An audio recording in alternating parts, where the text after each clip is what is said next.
Ladies and gentlemen, there are people who study persuasion, there are people who teach persuasion, but there is one person, this gentleman here, who arguably has done more to redefine what's possible with a single presentation than anyone on the planet. Jason here didn't come from money or from a marketing dynasty. He came from a $12 an hour job and turned the humble webinar into a weapon so precise and devastating in its effectiveness that it's generated over $1 billion in track sales as a result of his work. Jason here is the man behind some of the highest converting presentations ever recorded in history. With slides. It's remarkable, and the entire industry has shifted the way they sell because of his frameworks that he's built quietly in the background. Obviously, Jason, you're not just a marketer, but a systems thinker, a student of psychology. And if you watching this have ever bought something on a webinar, there's a very strong chance that it's got Jason's fingerprints on it in some way, shape, or form. So, ladies and gentlemen, the webinar god himself, we've got Jason here. Jason, why don't you try and back up that introduction for me and tell people a little bit about your history and where you come from? Yeah, it's amazing to be here, Charlie. Thank you for having me. I got lucky in the sense that I started webinars in 2008 when nobody even knew what a webinar was. And I was also fortunate that I had no prior experience. So I didn't know what I was doing right or wrong. I was a blank slate. And so I was able to experiment with a lot of the freshness of techniques that are now industry standards, because I didn't have any previous successes. As you said, I painted houses and I was a rapper before that, and that's kind of how I got into business. So that's a crazy story in and of itself, but I was not qualified in any way, shape, or form. I mean, we see it these days, right? Kids come out in AI and make $1 billion and they're 25 years old. And I don't think like a 55-year-old guy can do that nearly as easily because they have these biases. So I came in fresh, and I was able to create a lot of cool stuff that we now use. Everybody pretty much uses who's studied the game and wants to really sell one-to-many style presentations. Incredible, man. And just before we get into the questions I've got here, could you tell us a little bit about some of your best work? I know that you worked on the Hormozi book launch. You've worked with all the big names. Why don't you tell us a little bit about your portfolio? Yeah, I really started using webinars to sell like digital coaching programs. This is back in 08, 09. This is, you were old a young school. lad. Before Facebook ads was even a thing then. Yeah. We called them e-classes. I made the term up. Like it didn't stick, but I was selling group coaching programs. So a webinar to sell a series of webinars, that's like a really good place to start. And then what happened was in about 2010, I'm like, man, digital courses are great, but I want to increase the chances of success my audience has. So my theory was if we gave them interfaces instead of education, maybe interfaces would be the difference. So I started building software. WordPress at the time powered 25% of the internet. Interestingly enough, it still does. But back then it was very unclaimed. So I started using WordPress plugins and themes and scripts and tools. And I was probably the first ever to sell anything WordPress related on a webinar. And then that worked really good. Software was fantastic, Charlie, but it didn't solve the problem. You gave somebody an interface, and if they weren't ready to win, they will find a way to lose. So I was like, okay, well, maybe instead of creating the product or the software, what if I found the best products on the market and promoted them as an affiliate? Because affiliates, even to this day on a lot of programs, they'll get 50% of the referral because it costs more to spend that money on traffic on Facebook, Meta, Google to produce the sale. So I was on the affiliate, and I'm like, what if I use webinars to sell other people's products? So I find the very best products out there, and then I enhance the offer with my own bonuses, and then I sell their product better than they can sell it. And then we quickly became the best affiliates in the game. I still have the record, $9.8 million in 8 days in 2015, selling somebody else's product. Hasn't been broken yet. But that was Amazon. So I caught the WordPress wave. I caught the Amazon wave. We were amongst the first for private label sellers, teaching them how to use Amazon. And then crypto came along in 2020. Found a little edge there, published a man named Dan Hollings under our company, and we did $57 million in 226 days. From an idea to cart close on those succession of launches. And that was a big winner. We've done a lot of other stuff too in between that, and I have consulted for all the biggest names in the space. I've even done a little bit of consulting for Zoom itself, teaching its users that were webinar subscribers how to do webinars more effectively. And man, just been at it for 19 years. What a ride, man. So you said that you caught the WordPress wave, you caught the Amazon wave, the crypto wave. What do you think the wave is now? And you can't say AI because obviously that's obvious, right? But if you were to look into the future here with the internet marketing space, what do you think the next big opportunity is going to be? Yeah, so social media is everything, and I was really late to that party, Charlie. I'm making up for lost time because the way we built a business was email marketing. Email was everything. And again, I have a lot of basis in affiliate contests. So an affiliate contest is a product launch would go out, 1,000 or 2,000 or 5,000 really good affiliates would promote that. You would promote it because you could make a lot of money. You would promote it because you would win prizes. Like some of these prizes you would win is on top of the commissions, you would get $100,000 or you would get like a fancy watch or a cool car or whatever the case is. So I've won a lot of that stuff. And then you also get bragging rights because there's a winner and then there's a bunch of losers. Nobody wants to be a loser. Everybody wants to be a winner. So I would look at these leaderboards and study them. And I'd be like, who else is on the leaderboard that's a threat? Who else could beat us? Who's winning and who's losing? Who's in the top 10?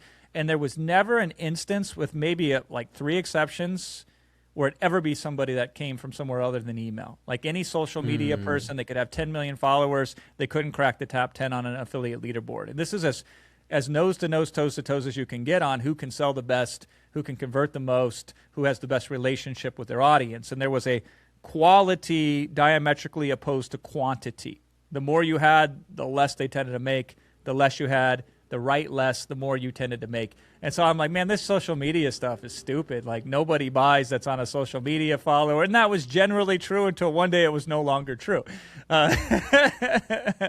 So email has went down significantly in its usefulness because, Slack is where people now go to communicate internally. WhatsApp is where they go to communicate.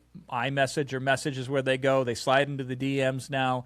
And so all these other places have an increase in frequency. They're trending upwards, and email is trending downwards, which is a problem in a product launch-driven industry. So that's an issue. The other issue is direct response has not been as hot as it used to be because everybody's hyper-aware of direct response. So, Charlie, it's crazy that when I came in this business, Google did not allow you to promote squeeze pages. Like, give me your email address and I'll give you this free report. Google said you can't do that. You got to give them what you promised them and then ask them to opt in. So for many years, you are not allowed to even use platforms like Google to use direct response style marketing. Direct response is at the end of this, you either take this action or you don't take this action. A large part of the internet was institutionalized in terms of its advertising, and it was brand-based. Like, let me create awareness, and then somehow that leads to purchase. And that we'd always laugh at them like, these stupid companies, they have no idea about direct response. God, they're Neanderthals. But really smart companies understood direct response. YouTube understands it. Facebook understands it. Amazon understands it. And the biggest limit to direct response in the past was, well, we couldn't track it. But now they can track everything you do down to eeriness. Like a funny story, Charlie, first time I went to Dubai, like I pulled up my phone, I got on YouTube, and your video showed up. A video from you showed up. No way. Yeah. I don't know if the government necessarily wants that to happen. and you had this YouTube video, and it was about living in Dubai. Like you went over there, and I think, right? Like if I remember it correctly. Yeah. And I'm like, the algorithm is smart enough to know geographically I am in a new location. They know that I like these types of topics. They feed me you, who I had never heard of before, and that was my first introduction to you, was in that kind of it. And that is response driven by analytics. And so we are now direct response completely. Kids that get on YouTube know how to do calls to action in ways that businesses I used to advise never could understand. Like, subscribe, comment. Those are 3 calls to actions. That's a direct response mechanism. But what happens is when consumers are inundated with direct response, they become more resistant to it. So branding becomes more effective in these scenarios, and branding becomes more feasible. I told my wife this the other night. Like, we've been playing in the social media game. We're certainly amateurs at this point. But we had one conversation at dinner that we filmed, and we put it on the interwebs, and it got 2.5 million views across all platforms. And I said, baby, we just had dinner with 2.5 million people, right? It was like, never has there been a time where that's possible. So it's very exciting to be able to do branding now, and it's very interesting to me to be able to reach them on social to create awareness as opposed to be direct response reliant. And it's never one or the other. We have to blend the best principles of direct response, blend the best principles of branding, know when to push versus when not to push, know how to create value, but also ask for the sale. And so I'm really excited to take what I've spent so many years mastering it and combining it with what I feel is the new frontier in terms of the opportunities. Never is it easier to reach 1 million people if you have the right strategy. But if you don't have the right strategy, never has it been harder to make money online. Oh, certainly. I mean, one thing I wanted to ask is you mentioned that you got into this game in 2008. And obviously that's a really critical time in financial history because, you have this massive recession. So what I'd love to ask, and this is sort of off script of what I had planned to ask you, but how did the financial crisis of 2008 have an impact on your work and in internet marketing? Did you think it helped because more people were looking for opportunities to make money, or do you think it hindered? And how did you navigate that? Because you had probably had the same thing with COVID as well. So I was completely unaware of the housing crisis, the mortgage crisis of 2008. Like I was blissfully unaware. I was born in 83, so I was like 25 at the time. I never bought a house before. I bought my first house in 2009, and it was really weird because they needed a blood sample and a DNA. Like it was crazy. And I'm like, guys, look at my bank account. Like I could buy this house if I wanted to. Because God, when you hit it in this business, you hit it. I went from broke to rich very fast. And then my guy was like, hey, listen, this is because of this mortgage crisis. And I'm like, a what? Like, I didn't even know this existed. What's a mortgage? Yeah. I'm an internet marketer. I was like, really? They're like, yeah, they used to, any guy walk in there and says, how much money do you need? I need this much. Okay, you got it. Here's a bag of it. I'm like, really? It's not supposed to work that way. And he was like, yeah, no, I know. Now here's the problem with it. So I did not know that existed, so it didn't impede any strategy that I had. At the same time, then it was a benefit. When there's blood in the streets, there's money to be made is a generally correct statement. So people were looking for alternatives.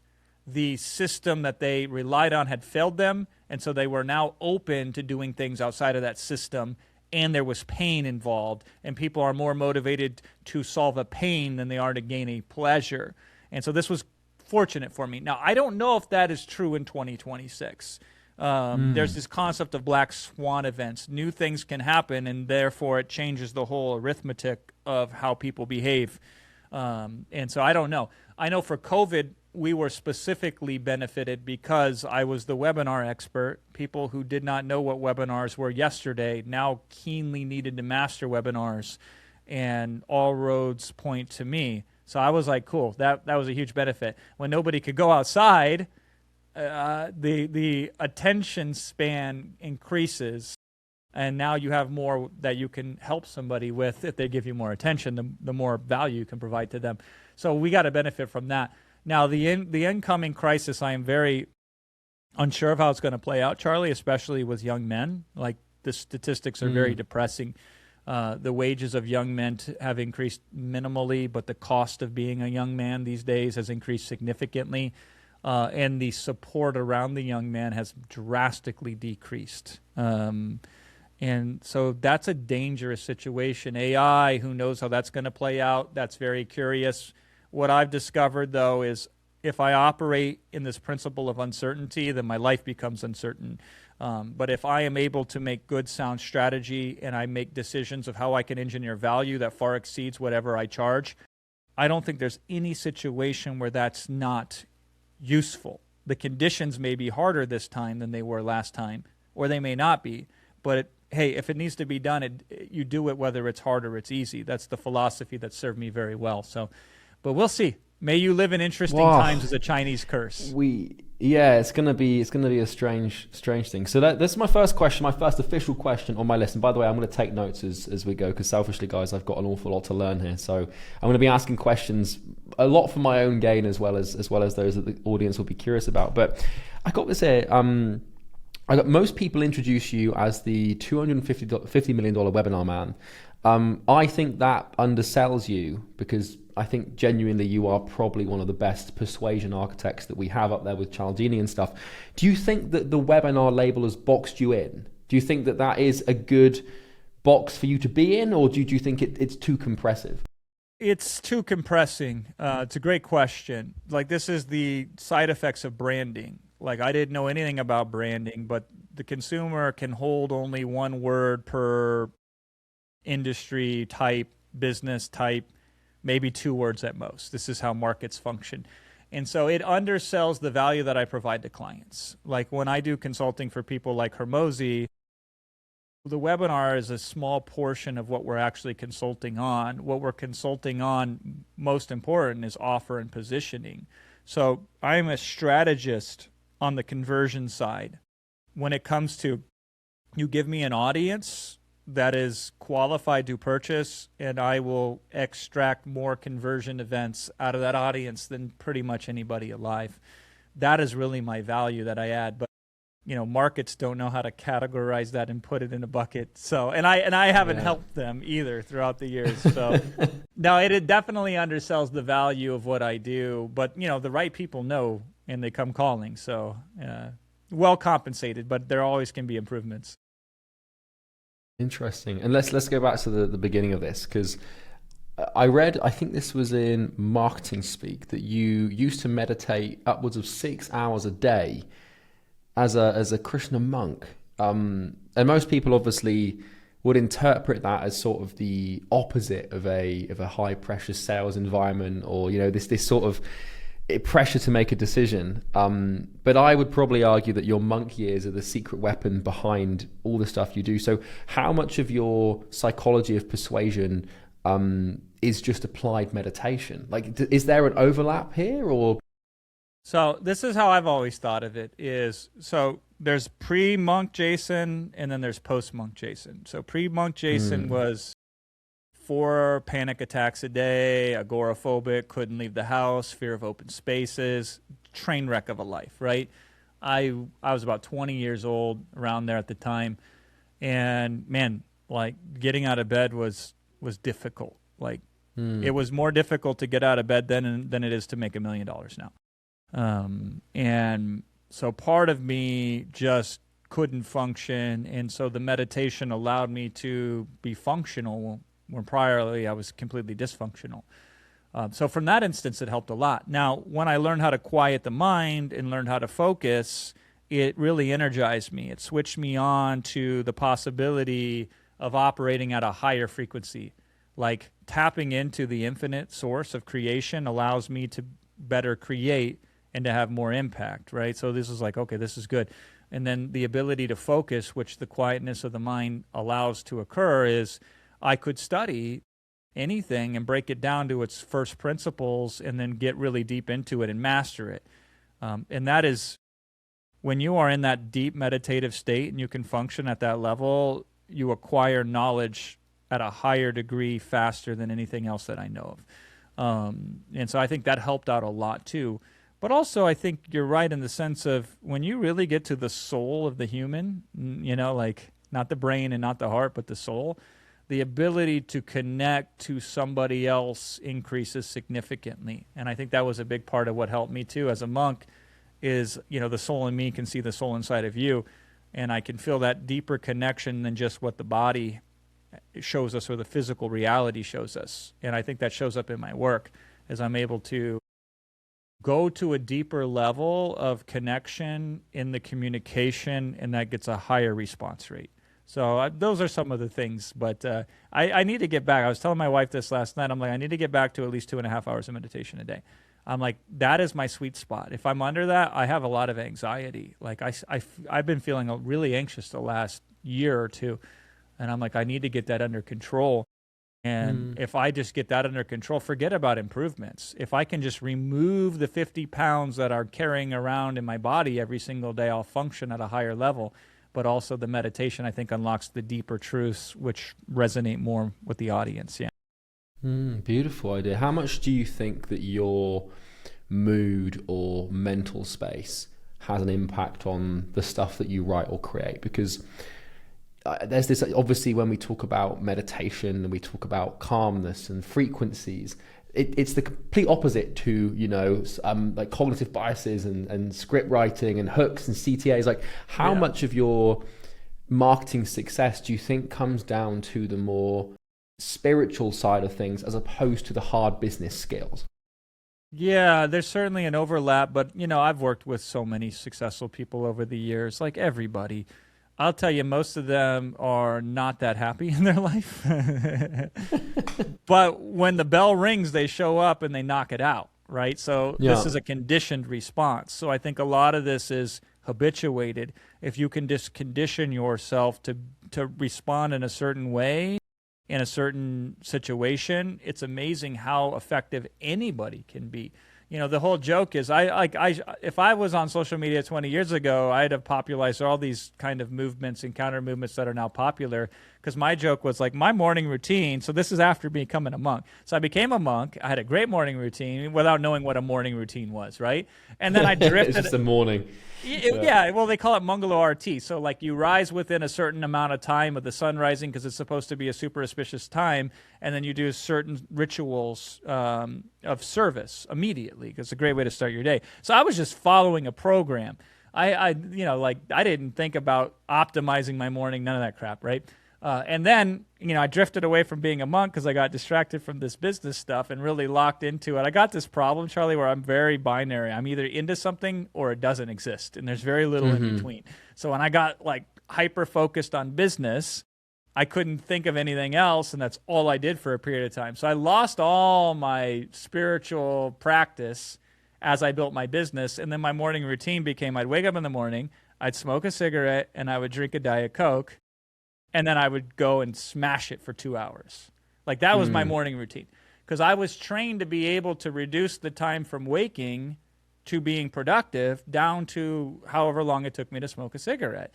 And, I didn't know, again, that nicotine has a sort of positive effect in some ways towards productivity and cognition. So does caffeine. They all have costs, don't get me wrong. And this was an ideal morning routine that was sustainable for 5-10 years maybe, right? Like it's not a long-term thing. But yeah, I was able to reduce the time from waking into being productive down to about 5 minutes. And what better way, and I could do that. I did that for 5 or 10 years during the most energetic portion of my life when I was younger. That is the goal. So however you get there is how you get there. Now, ideally you do it in more holistic ways, but I was able to just immediately myself to switch it on. So, being spiritual is probably better for the soul, but you can be very productive and be very destructive at the same time. Everything comes at a cost. I wanted to ask about this because you said you were a rapper. And I know that you didn't leave music because you necessarily failed at music, but you left because you thought that it wasn't something that was sellable. That's obviously a distinction. Like, at what moment did you realize that it wasn't the product that was the problem, but it was the market or the marketing?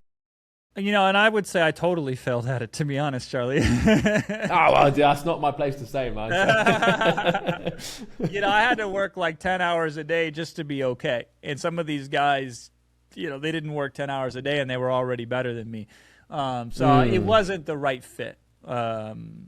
It's there's 3 elements that require success. One is you have to have absolute passion for it in some way, shape, or form. Passion isn't sufficient, but it is necessary. The other side of it is you got to have the right aptitude in order to extract value out of it. And then the third element is it's got to be trending upwards. So I had the passion for music, but I did not have the proper tools and skill sets that can make that something that would work for me. And the industry was trending downwards at the time because I was trying to sell CDs when the CD was just about ready to die. So I was in between the shift. Like if I would have known where Spotify was going and I was younger, maybe I could have leveraged that, right? But I just wasn't good enough to combine the work ethic that I had, and the timing was also terrible. The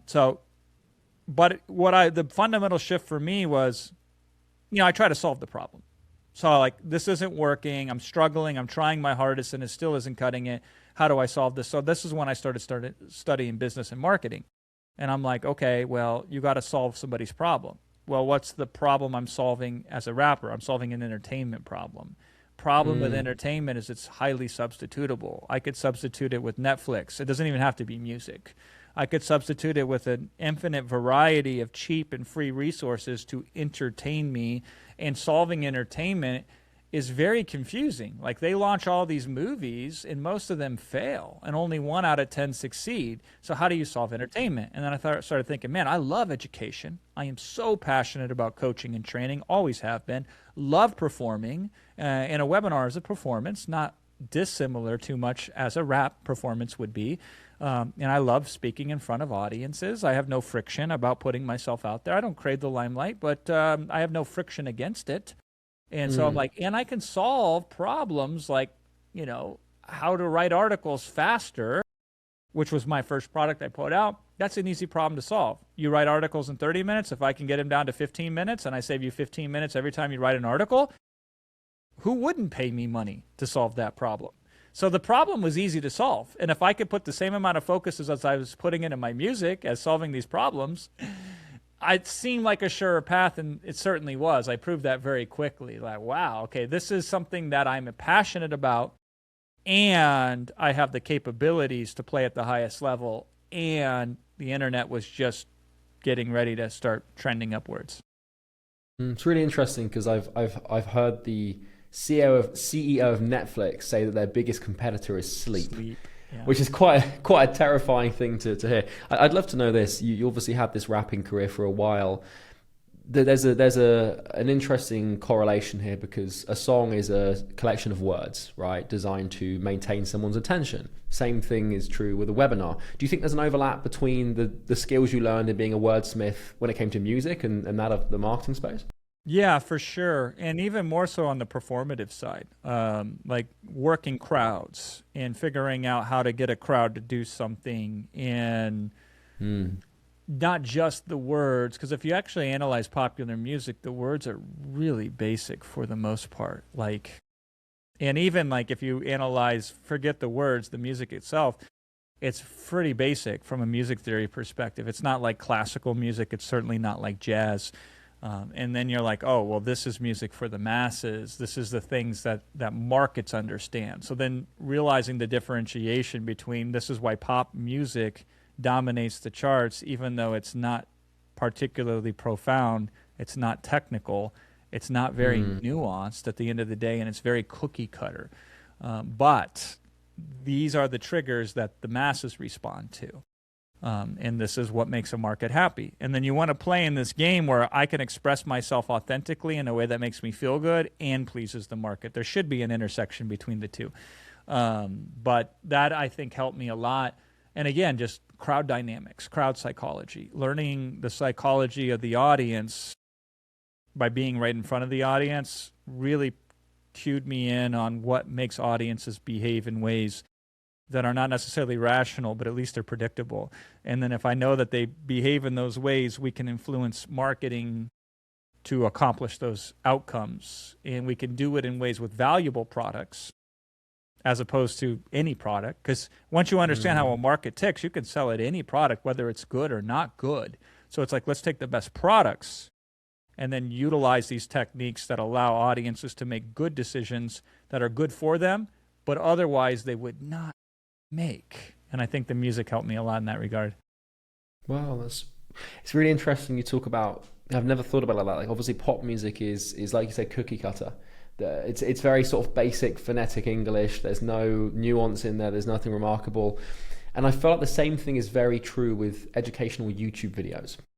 Like the videos, do you know what I mean? The videos, the 18 brutal truths or whatever. Yeah, you know, and it's like, you know, when you look at the most successful business influencers or educational influencers at the moment, whether it's Iman Gadzhi, Hormozi, Grant Cardone, Tony Robbins, the videos that crush and go viral are very basic videos. And I think there's obviously there's a massive distinction between being a hyper intelligent entrepreneur and knowing all these things and not being able to communicate that in the way in which you speak. Because obviously the way you're discussing me right now is a more high level conversation. You're clearly very fluent with marketing terminology and everything, but how do you manage that and simplify that into a webinar? Like, is there a framework that you have for that?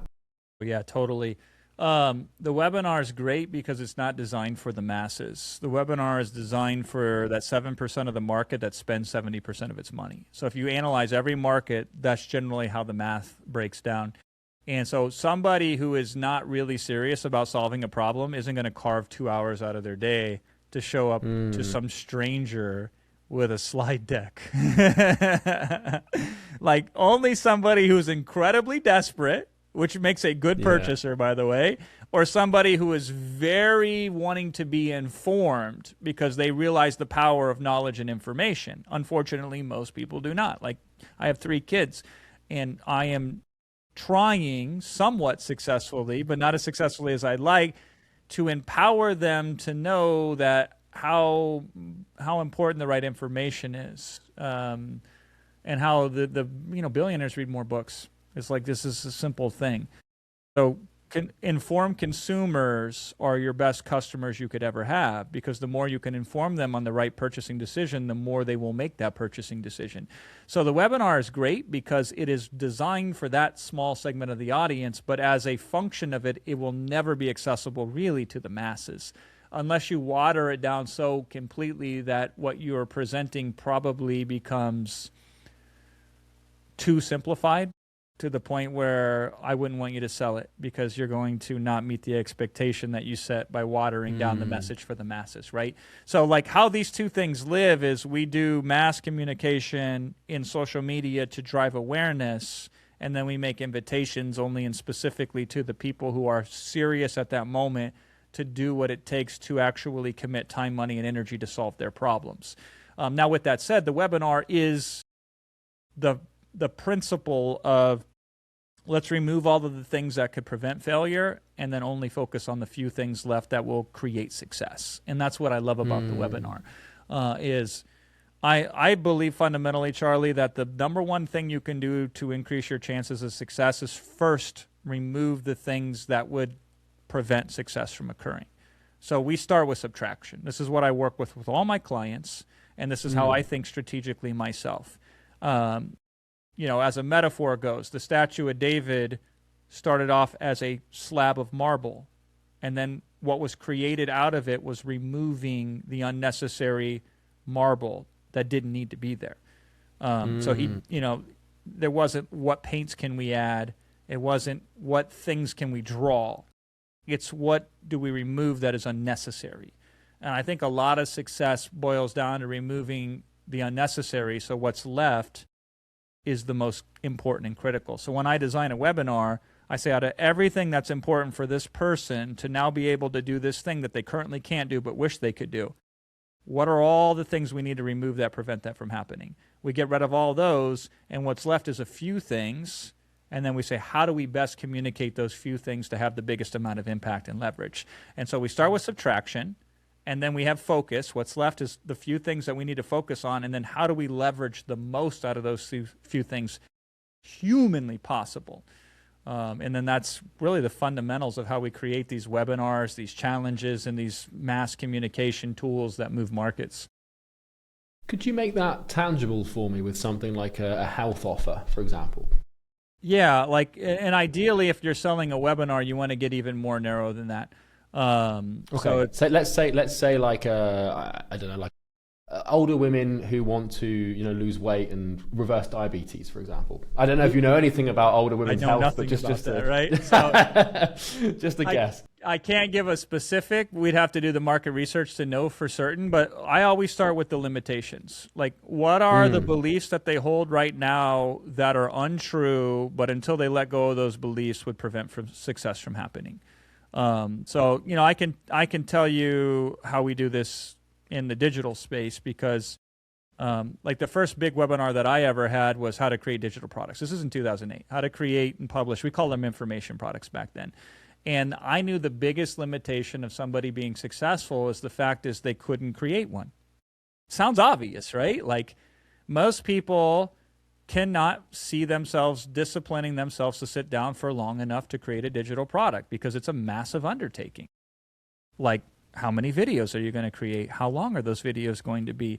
All the content that you have to put in place in order to make that happen. Or if you're going to write books, how long is the book going to be? Writer's block is a real thing. People get serious. I watched my dad try for 40 years to write a book, and he never could do it, right? So, and that, by the way, that just is a seat at the table. You got a product, and then what, right? Like, so you got to publish the thing.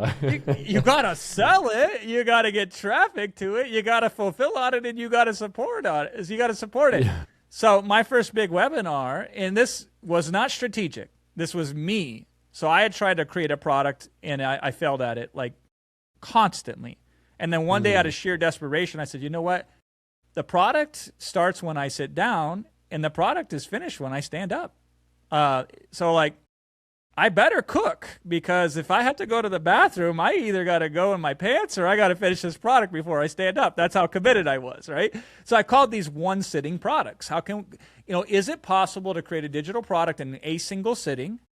And if so, what would be required? So we remove all of the things that can fail. And time is one of the biggest factors that create failure. If the time horizon is too long, failure is almost inevitable. But anybody can see themselves sitting down and blocking out 2 hours. Like, that's not too much of an ask. And so this was my big thing. So I came up with solve one problem in one specific way and do it in one sitting. And this now removes all of the major excuses that would get in somebody's way. Now, here are some of the other excuses they have. Well, I can't sell the product. Good. Sell it for $4. Because it is cheap, right? Like, it's an impulse purchase. Like, think of all the stuff that when you're checking out at the grocery store, oh, here's some Stupid People magazine. Let me throw that in there. Here's a pack of gum. Let me throw that in there, right? If we can make it impulsive, we don't have to be good to sell the damn thing. And so it's like, you're going to sell these low-ticket products that are super cheap, that are super short, that solve very, very specific problems where people will gamble $4, $5, $6, $7, $8 in order to try it out. So we remove all the pressure of how it can go wrong. And that webinar ran for 15 years, where all I had to do was every few years update the product, update a couple slides. Probably the longest, it has to be the longest running webinar in history. I think it's probably the long, yes. I can't think of anything else that would have gone that long. Yeah, it's such a, because the industry is not that old, but this was a perfect example of that. And so I was like, oh, all I have to do is eliminate the excuses that stop you from saying yes, and saying yes will become a natural conclusion. If you can no longer say no to me, then yes is inevitable. So we don't optimize for the yes like everybody else does. We remove the reasons to say no, and then as a result, we get more yeses than anybody else does. Wow. I guess that's just the beautiful thing about inversion. I'm going to go a bit lateral here. Yeah. I have it down that you grew up in a small town in Iowa, in Muscatine, if I'm pronouncing that correctly. Now, obviously, small town, no connections, no money, no mentor, no network. Like, what's the honest version of how lonely and scary it was to start when you don't know anyone or anything? Like, most people skip this part in interviews. They get to the end bit of how much money you've made. But tell me a little bit about the inception of your journey and how that began. Yeah, so I'm very weird, Charlie. I am atypical in many fashions. I know, but it's fine. Yeah. So, and again, like if autism was a thing when I was a kid, I probably would have been the poster child for it. I don't know. I had ADHD, and I didn't know it until I was 35, right? Because, like, listen, I got really good grades. So people are like, oh, he's fine. Like, it doesn't matter that he got kicked out of every class that he was in until he was about 12 years old, and then he gave up fighting the system, right? Like, I had massive antisocial tendencies, which now I'm being paid back with my child. My youngest child is now exhibiting those same ones. And I'm like, oh, I know this map. I've read it very well in my life. So I didn't really care. Like, connections, schmonnections. Like, I preferred to be alone most of the time because I was a creative ever since I came out of the womb. Like, and to create and write and think about and build certain abstracts that turn into reality, you need a lot of alone time. So I'm like, I like being alone. Now, part of the reason I like being alone is the trauma that I dealt with. So, the scene in Iowa is not very good, because Iowa is not a place where there's a lot of things happening. And when you don't have a lot of things happening, you have a lot of people that get into trouble. So drug use was super high, right? Like, it's so funny because my wife comes from Romania, and she was born in 1990, which was when communism was finally, gotten rid of in Romania, right? I mean, it took like several years for it to fully transition, but on Christmas Day in Romania, they revolted. The Romanian army revolted against the government. They killed the president and his wife. They put him on trial, and then 9 minutes after the trial, guilty verdict, they took him out back and they shot him, right? Eastern Europeans go hard, man. That's efficiency, man, right? Yeah. They don't mess around, man. So she's coming out of communist Romania, which was very poor at the time. It has a lot of, it's economically moved upward in recent years, and so they lived in poverty. Like, they stood in bread lines, and, they had no hot water, and everybody was unbelievably poor for the most part. But they were all poor together, and there wasn't a drug problem in Europe like there is in the United States. There wasn't a homeless problem like there is in the United States. And so, the individualistic nature of the U.S. creates the highest of the highs and the lowest of the lows. And so I was in an environment that was really low, and there was a lot of drug use. And so I grew up with that. My mom was a drug addict, and my mom was a drug dealer. My mom went to prison for 6 years. And she did crystal meth. And crystal meth is no joke, man. Like, you smoke that stuff, and that's how they would do it, and then you would stay up for 2, 3, 4, 5 days. They would never go to sleep because they would just keep smoking more and more of it. And so these people would come in and out of my house. Some of them, would go to prison for murder, or they were coming back from prison for murder, like manslaughter and all that kind of stuff. And these are the kinds of people that were in my environment, and it was very chaotic. And so the easiest way for me to deal with that chaos is just to try to go off into my own world. So I didn't have to deal with it. So, it's still tendencies I struggle with today, some of these anxieties that I dealt with as a kid. So part of me was like, I didn't really care about connection because connection was dangerous to me, and it was turbulent. So it was the best place I could be was in a quiet location by myself. That was safe for me. So in that instance, it wasn't that difficult. The other good thing was the internet was just starting to blossom. So I wasn't so geographically constrained by opportunity. I had the capabilities to do things even in a remote location like Iowa. Now, I will tell you, it's still more advantageous to be in Los Angeles, where I'm at right now, or to be in Dubai, or to be in London, or some of these major metropolitan areas. There's massive advantages in being those. But again, I didn't know any better. So I just did what I could, and I grinded. But yeah, I built this company up. I moved out to LA in 2015. So I lived in Iowa my whole life. As soon as I got out here, I was like, how did I ever survive? How did I ever, why did I take so long to get out of a location that was operating at a much lower frequency and being plugged into a location now that operates at a much higher frequency? So it was tough though, man, but I didn't know any better, right? You do what you can, and sometimes ignorance is maybe not bliss, but at least it's useful. It reminds me of the, I don't know what the allegory of the cave, Aristotle's idea, or like, you don't know that there's a difference. It's like being in a toxic relationship for like 20 years and you've never experienced something different, and then you're suddenly like, wait, why did I put up with this? It's because you didn't have access to that component of reality or that perspective. You've mentioned childhood trauma obviously here, but in a lot of other interviews that I watched as well.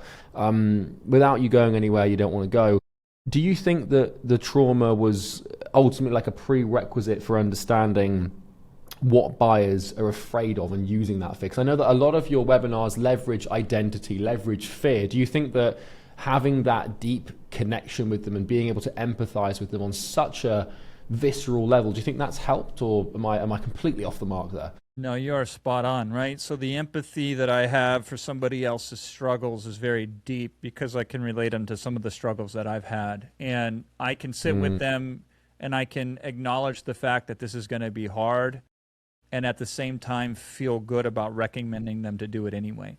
And I can help them work through some of the conflicts that they have in their mind and in their heart, because I've also had to deal with those conflicts myself.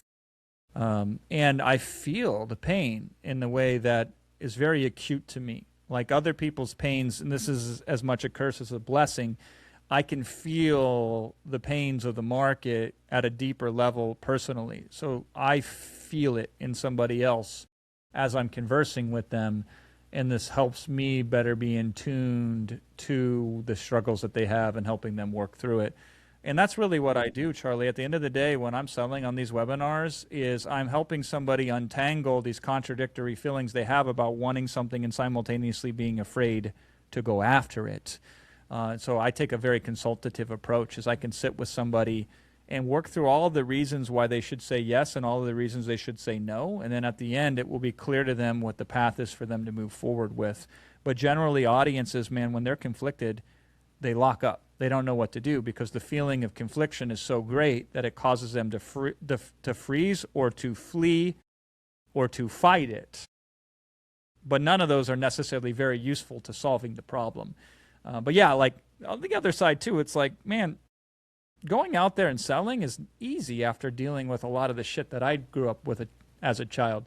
So there's relativity too, right? Like relativity is like, really? Like asking somebody for money? Like, this is not a difficult conversation compared to all of the difficult things I've had to deal with in my life. I can imagine that. Yeah, like, you know, hopping on a stage and talking to a few hundred people and selling them something is probably pales in comparison to navigating a drug den or, you know, anything of that nature, right? Yeah, that's really interesting. And you mentioned something critical there. I think you talked about how a lot of people want something, but they're afraid to go after it. So what do you think is the reason for that? I mean, not to get too far into the weeds of the subconscious here, but I like that quote of the idea that, you know, it's not our light, not our darkness that most frightens us, but our light, our potential, the thing that, you know, we could be. Where do you think that comes from? Yeah, and this goes back to, again, subtraction, right? If we can remove this, then buying becomes inevitable if it's the right thing. And, you know, so let's analyze the 3 risks that somebody takes when they invest in something. The first risk is money. I can give you money, and if I get in return less than the money I gave you, however we calculate that, then that doesn't feel good. And, you know, I could have gave that money somewhere else. So money is a risk. Although what we find is generally it's not that risky. Like if you are selling to people that don't have money, you don't have a selling problem. You have a targeting problem. Like you're targeting the wrong people. So that is a function completely separate than what we're talking about here. You need to fix that. But generally good marketing will remove this serious limitation of money as a byproduct of targeting the right people. So money is not really a risk at the end of the day.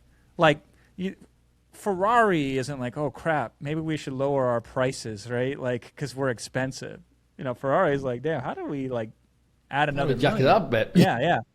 Yeah, and they can, and they will, and they do. So money is not really that big of a risk. Time is a bigger risk. So this is the second risk that everybody has. And this one is way more serious. If I devote time to this, it's time I can't put anywhere else. It's time away from my family. It's time away from other things that are important to me. And generally, people operate on a Parkinson's law. Their life expands to fill the time allotted. So it's not like people are sitting around saying, I got a couple extra hours a day that I want to plug into something, right? They're like, okay, I got to unplug from something I'm already doing and then plug into something new.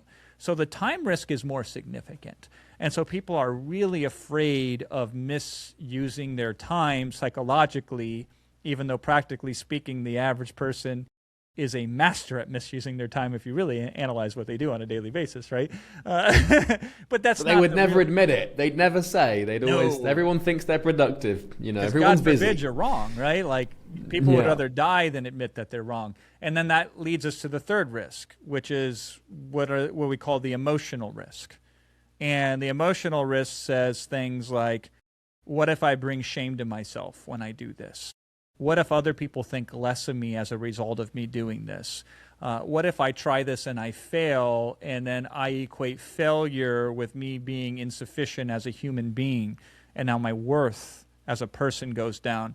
Or what if I succeed, and the success is so powerful that I can't handle it, And then I end up letting down even more people because I succeed than I would if I fail. Because if I fail, I just let myself down. But if I succeed and can't handle it, I let a whole bunch of other people down.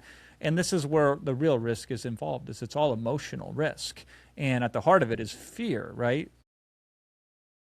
We have to be, we're afraid that whatever we're doing is going to be worse than whatever we already have. Even if what we have isn't that great, the fear is we could make it even worse. And that's where all of this comes from at the end of the day. It's fear. That's it. Do you think that do you think greed has something to play in here? Because not to challenge your knowledge, but to what degree do you think greed is more important than fear? And do you think greed might just be an extension of fear if you took it to its first principle? This is a great question, right? So when we're solving in the market, we're looking for leverage.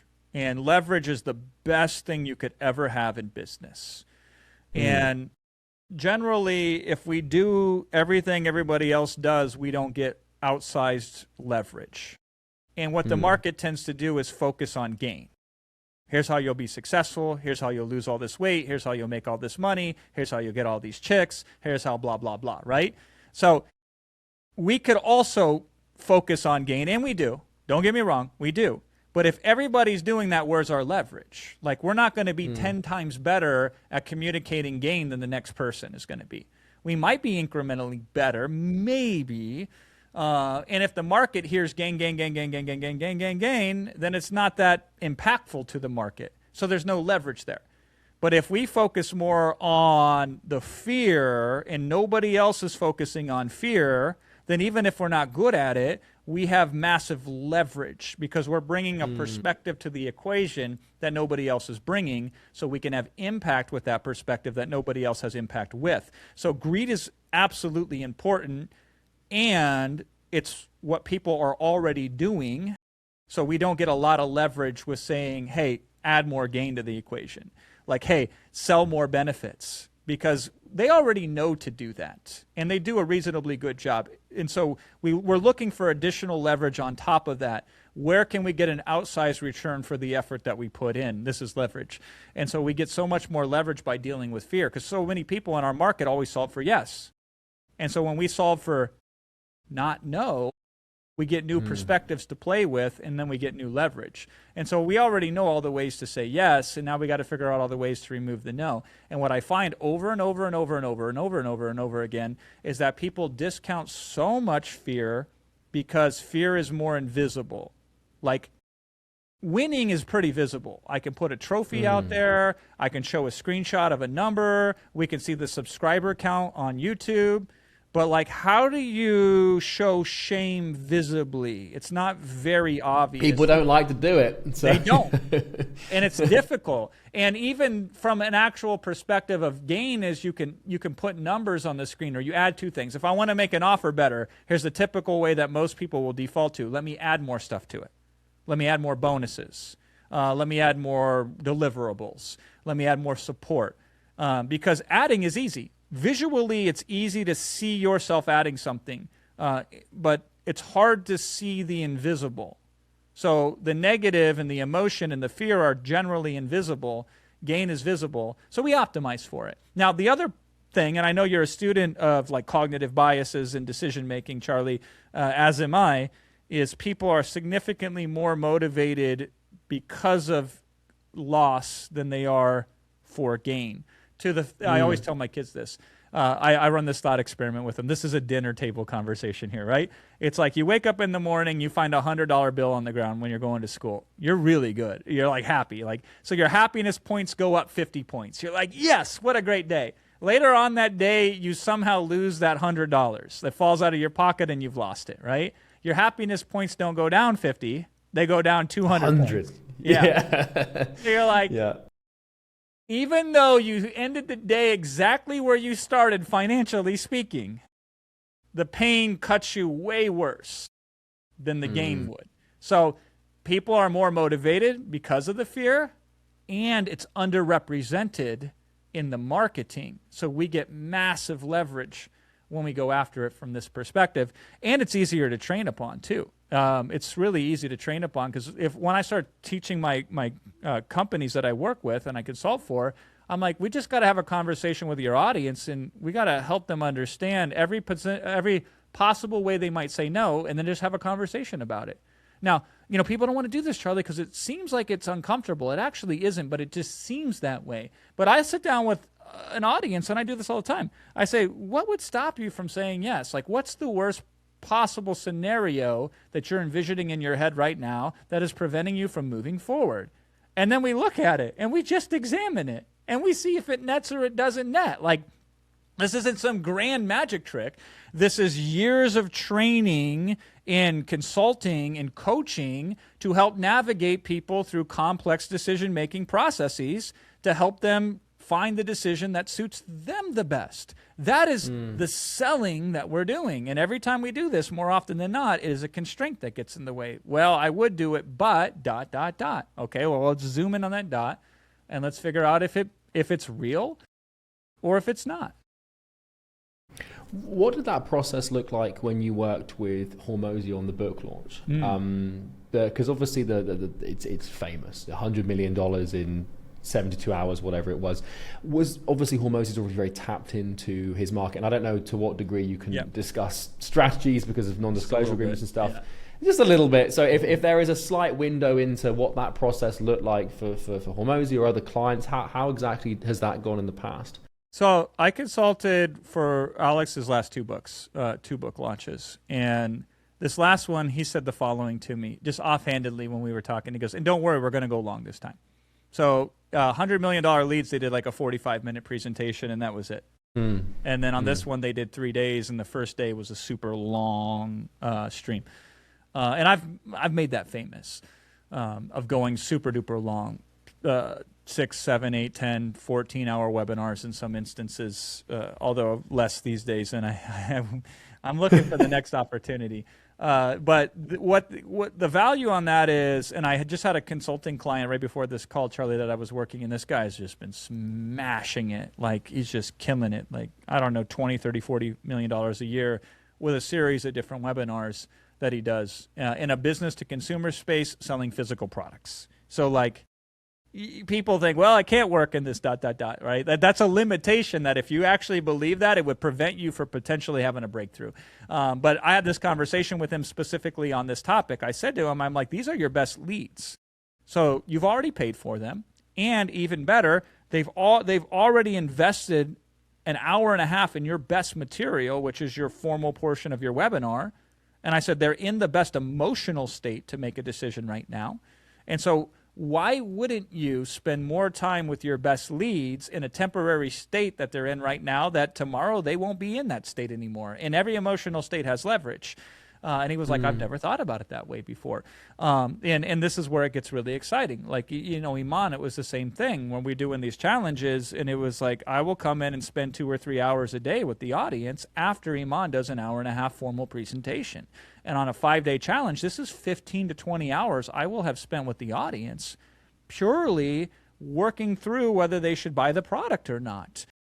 And so this is like the easiest leverage of all when you're first starting out, is just to have more conversations with your audience in these circumstances. And I like it. It suits me well, Charlie, because one-to-one feels very inefficient to me. I get bored too easy.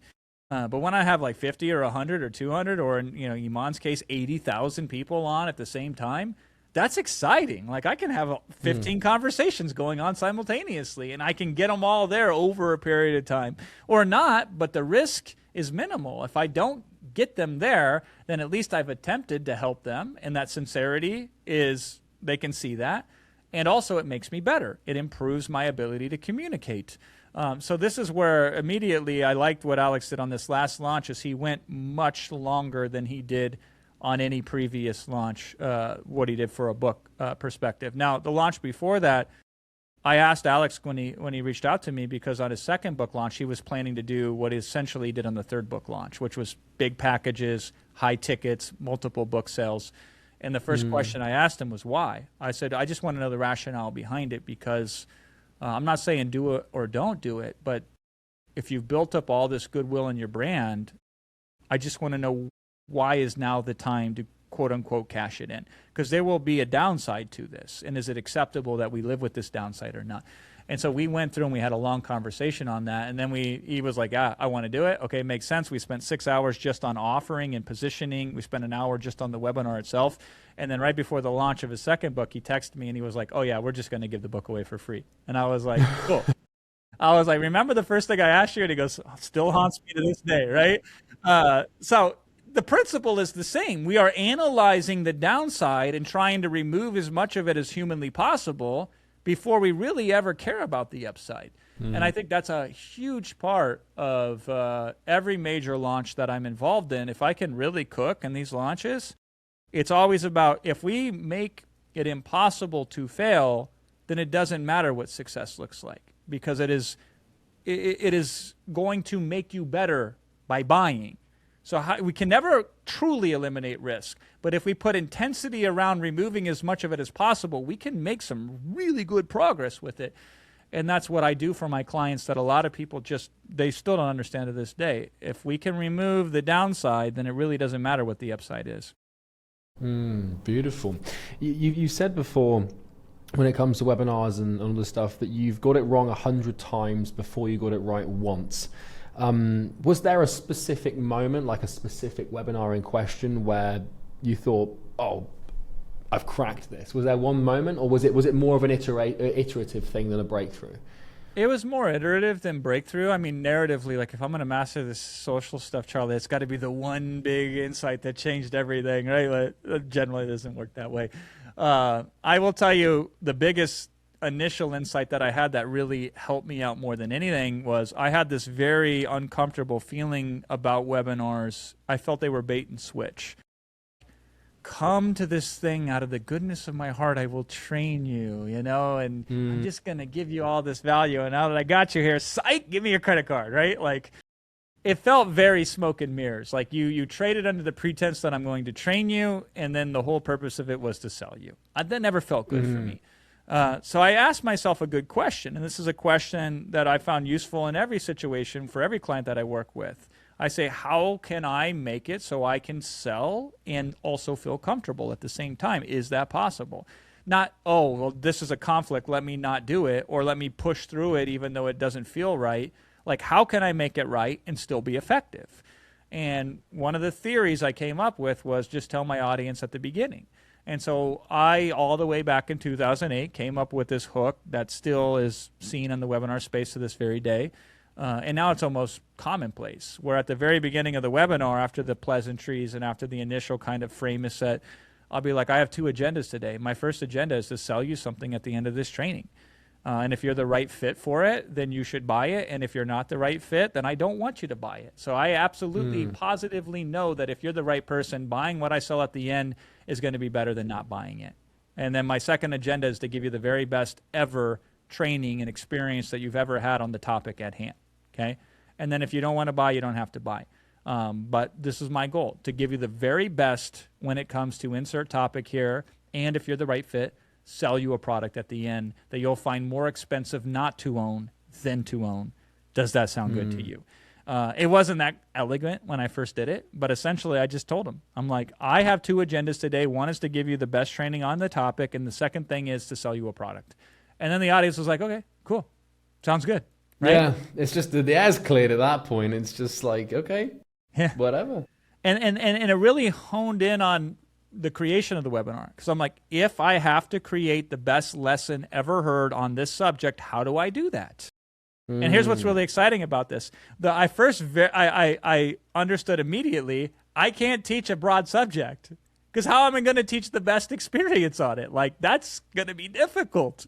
So I have to narrow my focus and teach on very narrow subjects where even if I'm okay at teaching it, I'm still the best because nobody else is teaching on it. It really started solving these problems, Charlie, where I'm like, how do I find that intersection between narrow enough that it has impact, but not too narrow that it's too nichey?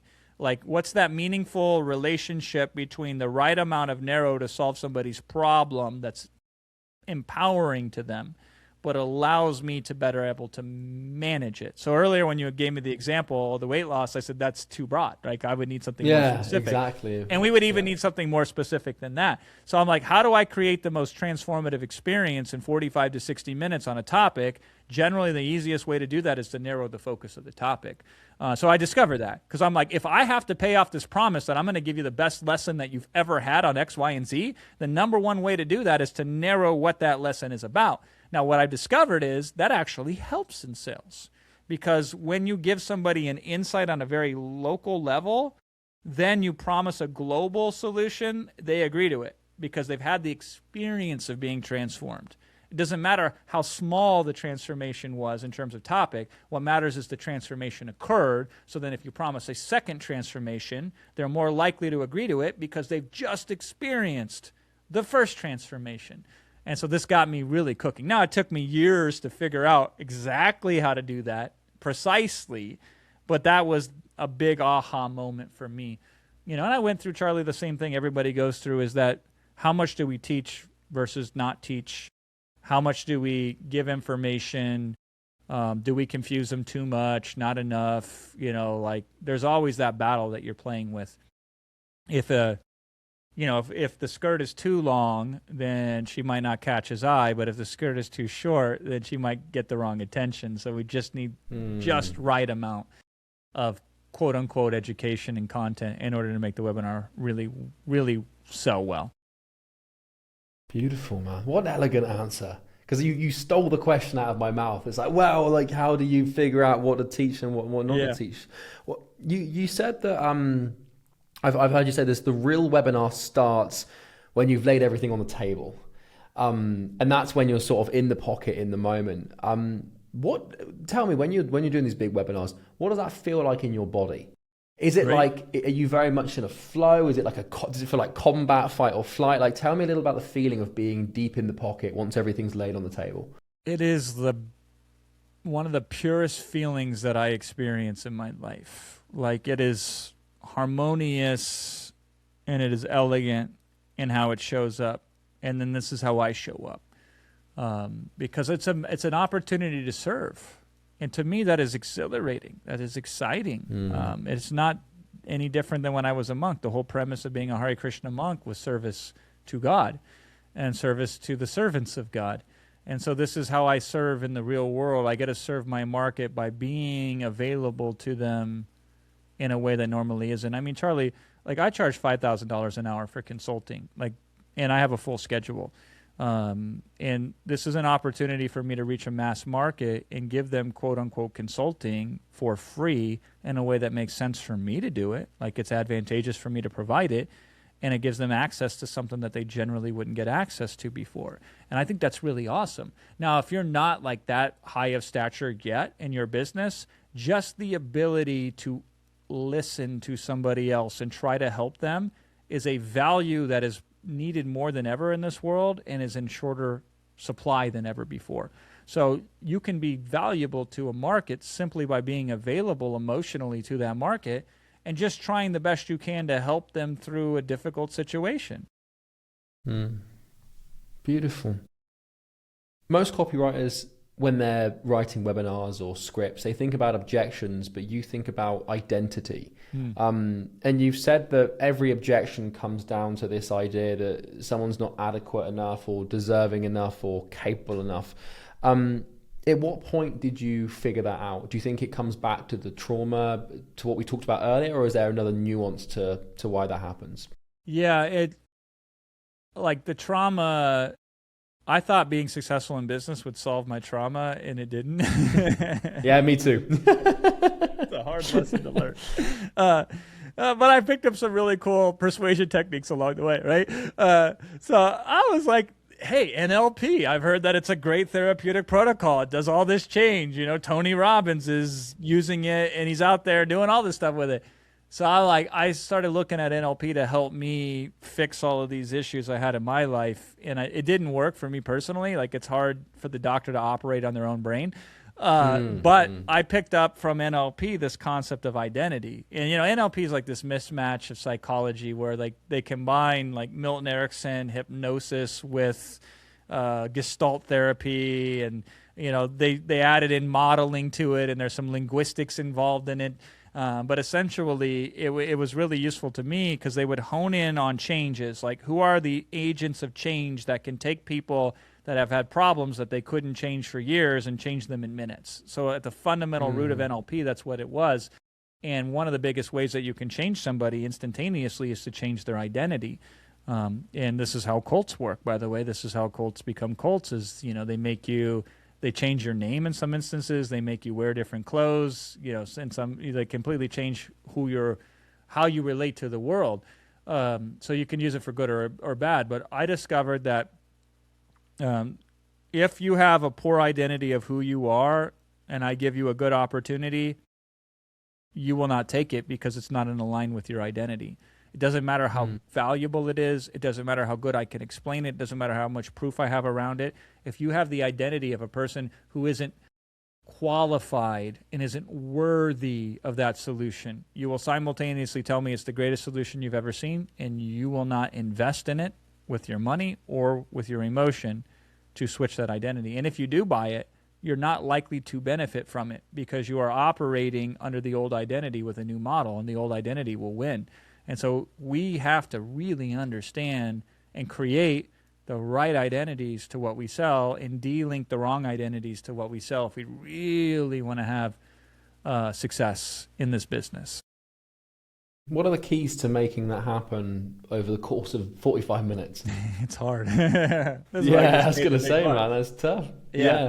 Yeah, so what I generally do is I remove all of the reasons that somebody could use as excuses, and then that opens them up for the opportunity to consider a different identity.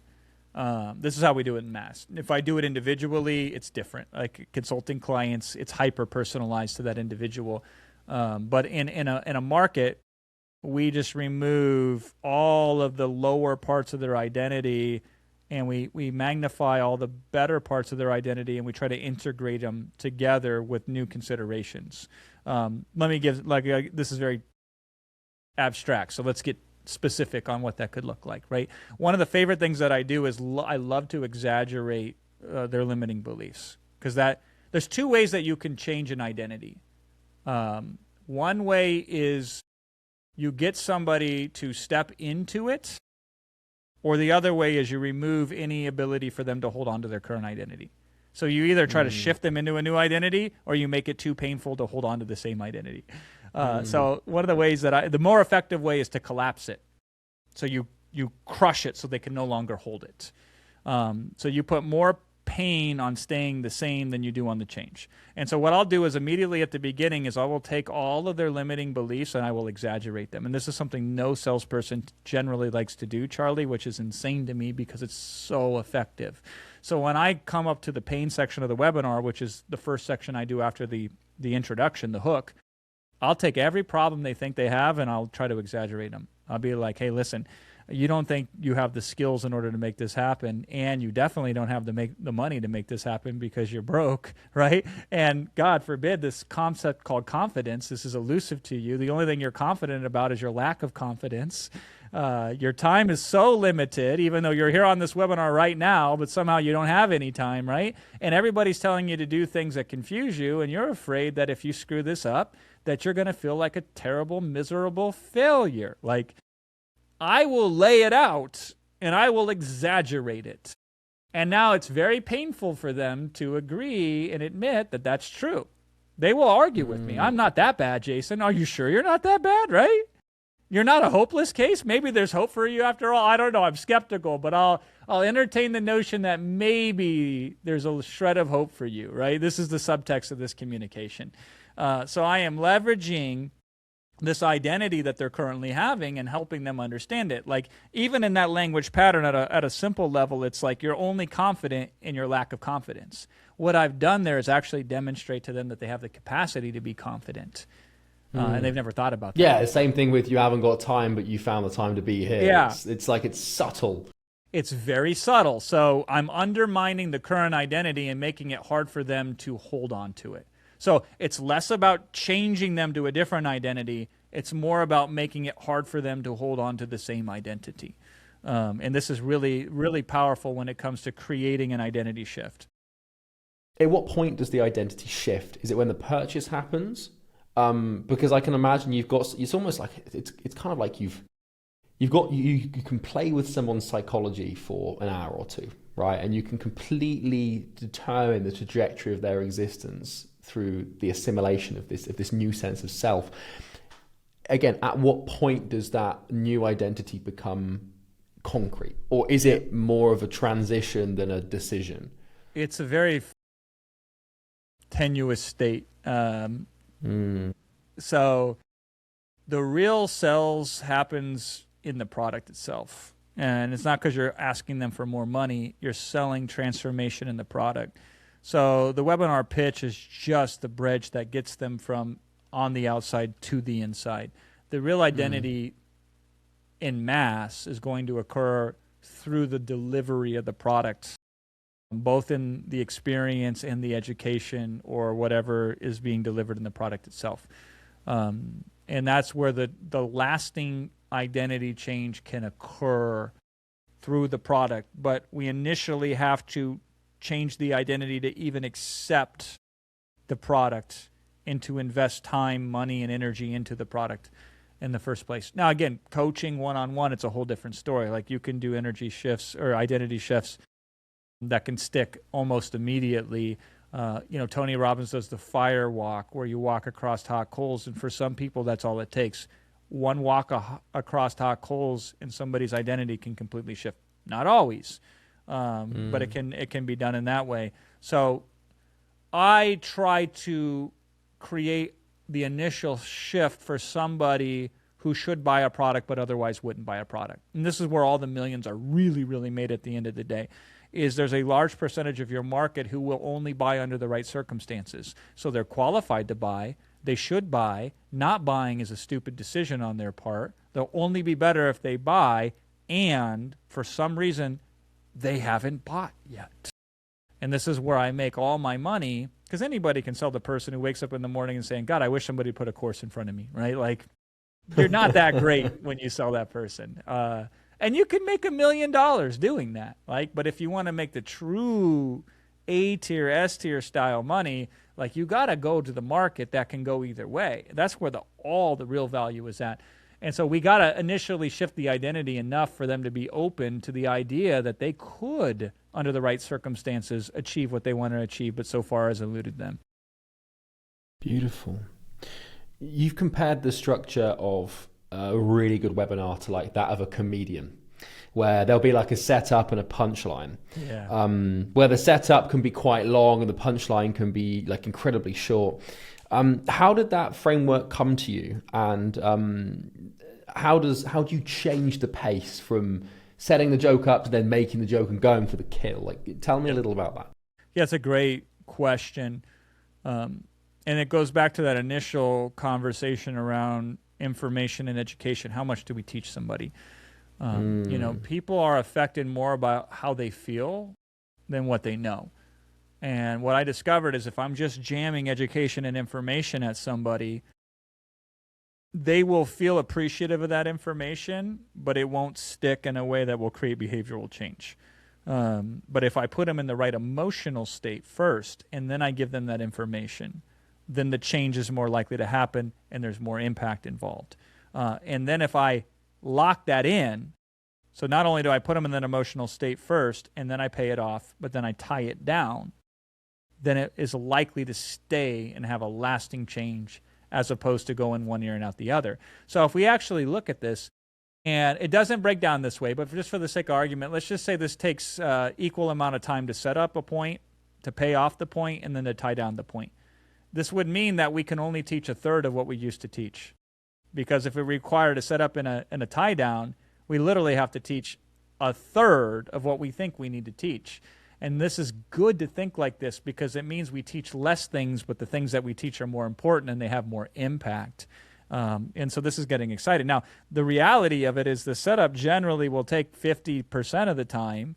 The payoff will take about 45% of the time, and the tie down will take about 5% of the time. But the setup is more important than the payoff. Just like every joke, the setup of the joke is way more important than the joke itself. Otherwise, all comedians would be like Mitch Hedberg and they would just be one-liners, right? Like, that can work, but it is not generally what the most iconic comedians do. They will go on these long, elaborate setups to really build up the stakes, and then they reveal the insight. And so we have to set the stakes of every point that we're going to make before we pay it off in this format, right? Like, this is super important. And so I always ask myself, what's the emotional state that is most effective for this point to be receptive?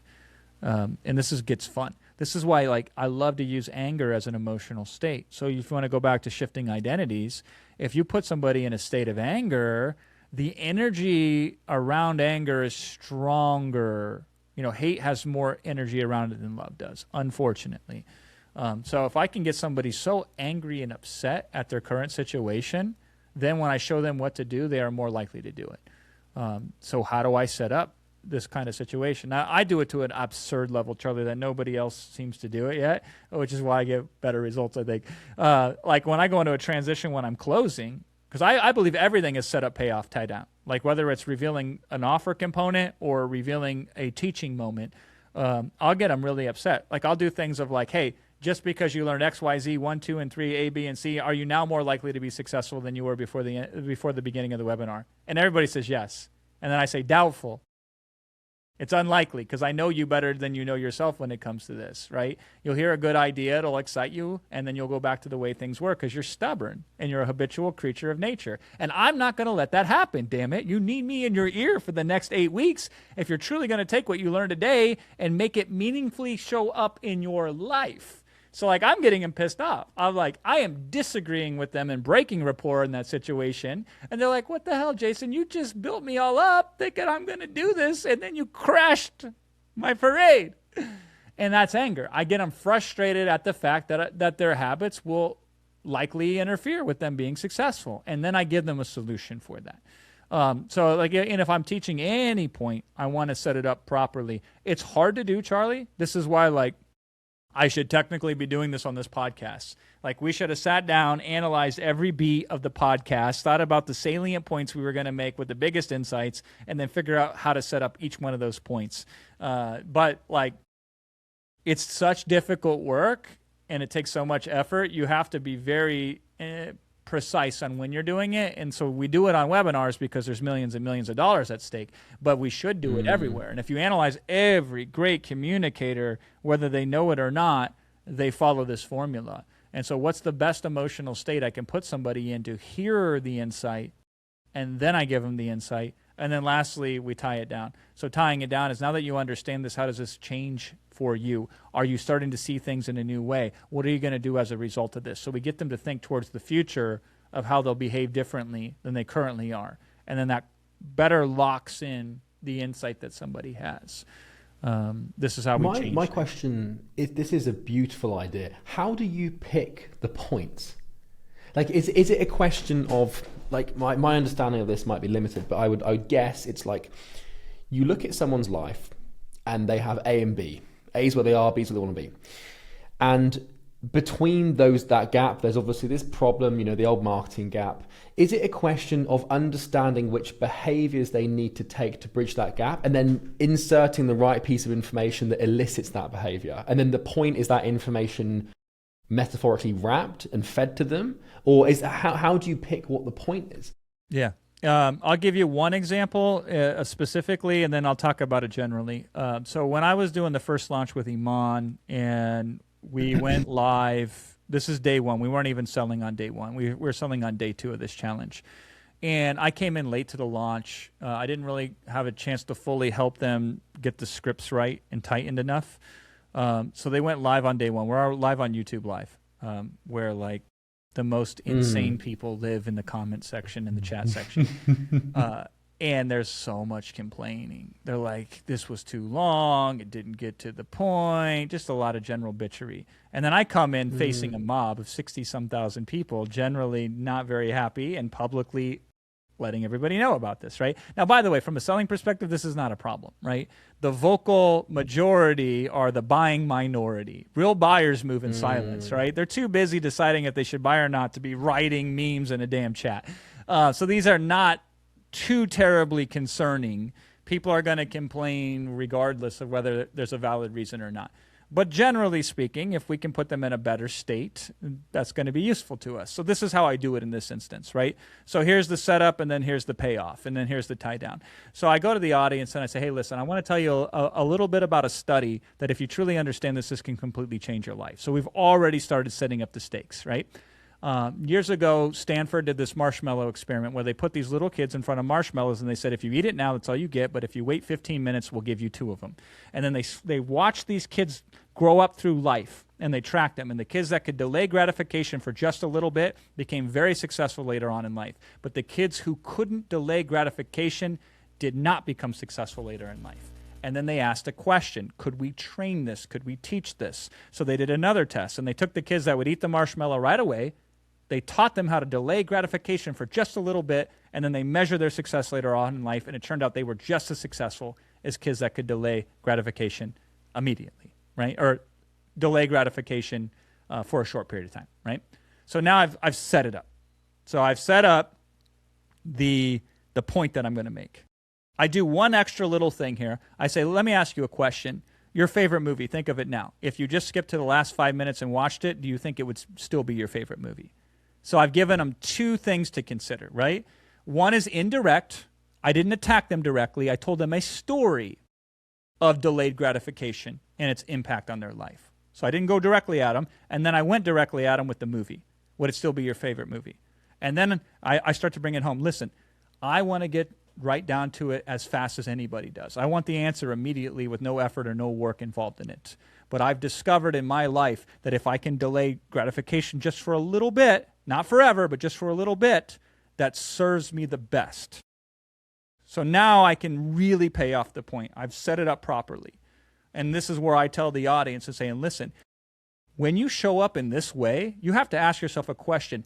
Does this really serve you? Do you think that if you continue to operate this way in your life, that this is going to get you the things that you want? Or do you think this is going to get in the way of what you want? And then the chat all of a sudden went from dropping L's in the chat, W's in the chat. I guess that's when. I didn't know what this L in the chat thing was, right? Completely changed the whole audience in general around. And then I said, okay, let's get down to business because I am here to help you do things in your life that are going to serve you better. So let's talk about what could serve you better. And then we started listing things related to what Iman just talked about and just completely shifted the whole 60,000 people, a majority of them just like that. But if I would have just came to them, Charlie, and say, hey, listen, like success is about delaying gratification in life. And if you can't do this, you're going to be screwed. And I need you to listen to me as I tell you what you need to do in order to be successful. They would have been like, get out of here, old man, right? Like you're stupid. I'm not going to listen to you. So that's how I handled it in that particular instance because I'm always running this pattern of how do I set up the point I'm going to make before I pay it off? Now, in general, this is an easy way for most people to get started. Just think of a grid of 4x4. So if I say I can only teach 4 things on this topic and I can teach nothing else other than these 4 things, what are these 4 things that I can teach? And so it doesn't matter what the topic is. If we're constrained to only think about 4 principles that we can teach, what are those? And then if we could only support each one of those 4 principles with 4 elements. So like point number 1, I can only give 4 pieces of evidence to support this. What would those 4 pieces of evidence be? Okay? That's it. So by the way, it's 16 things if you think about it. That's a lot. And then how do I set up each one of those things? That's all we have to do. So if I said, like, for example, like time management is really important. What are 4 principles that are real critical for people to be successful with time management? And let's just say one of those elements is scheduling. Like you have to schedule your time with intention. Okay, fantastic. That's principle number 1. What are the 4 supporting elements that I can teach about scheduling? And then we would walk through what that scheduling would look like. We want to batch schedule tasks together. That could be point number 1. Point number 2 is we want to measure our schedule so we can adjust it over time to see how accurate we are in our projection versus the reality of the scheduling. Point number 3, and then you do this whole thing. And then if we say point number 1 is batch processing, then we would want to set that up. Then we'd ask ourselves, how could we set up like batch processing tasks? So like I have consulting days, Charlie, where I only do consulting. because then I can get in a consulting flow. And then I have creative days where I do my writing and my scripting. And then I have my social media days, right? So every day is batch. So when you get in that flow, you stick in that flow. So then how do I set that up? I would start to think about a time where somebody had a related experience that they had.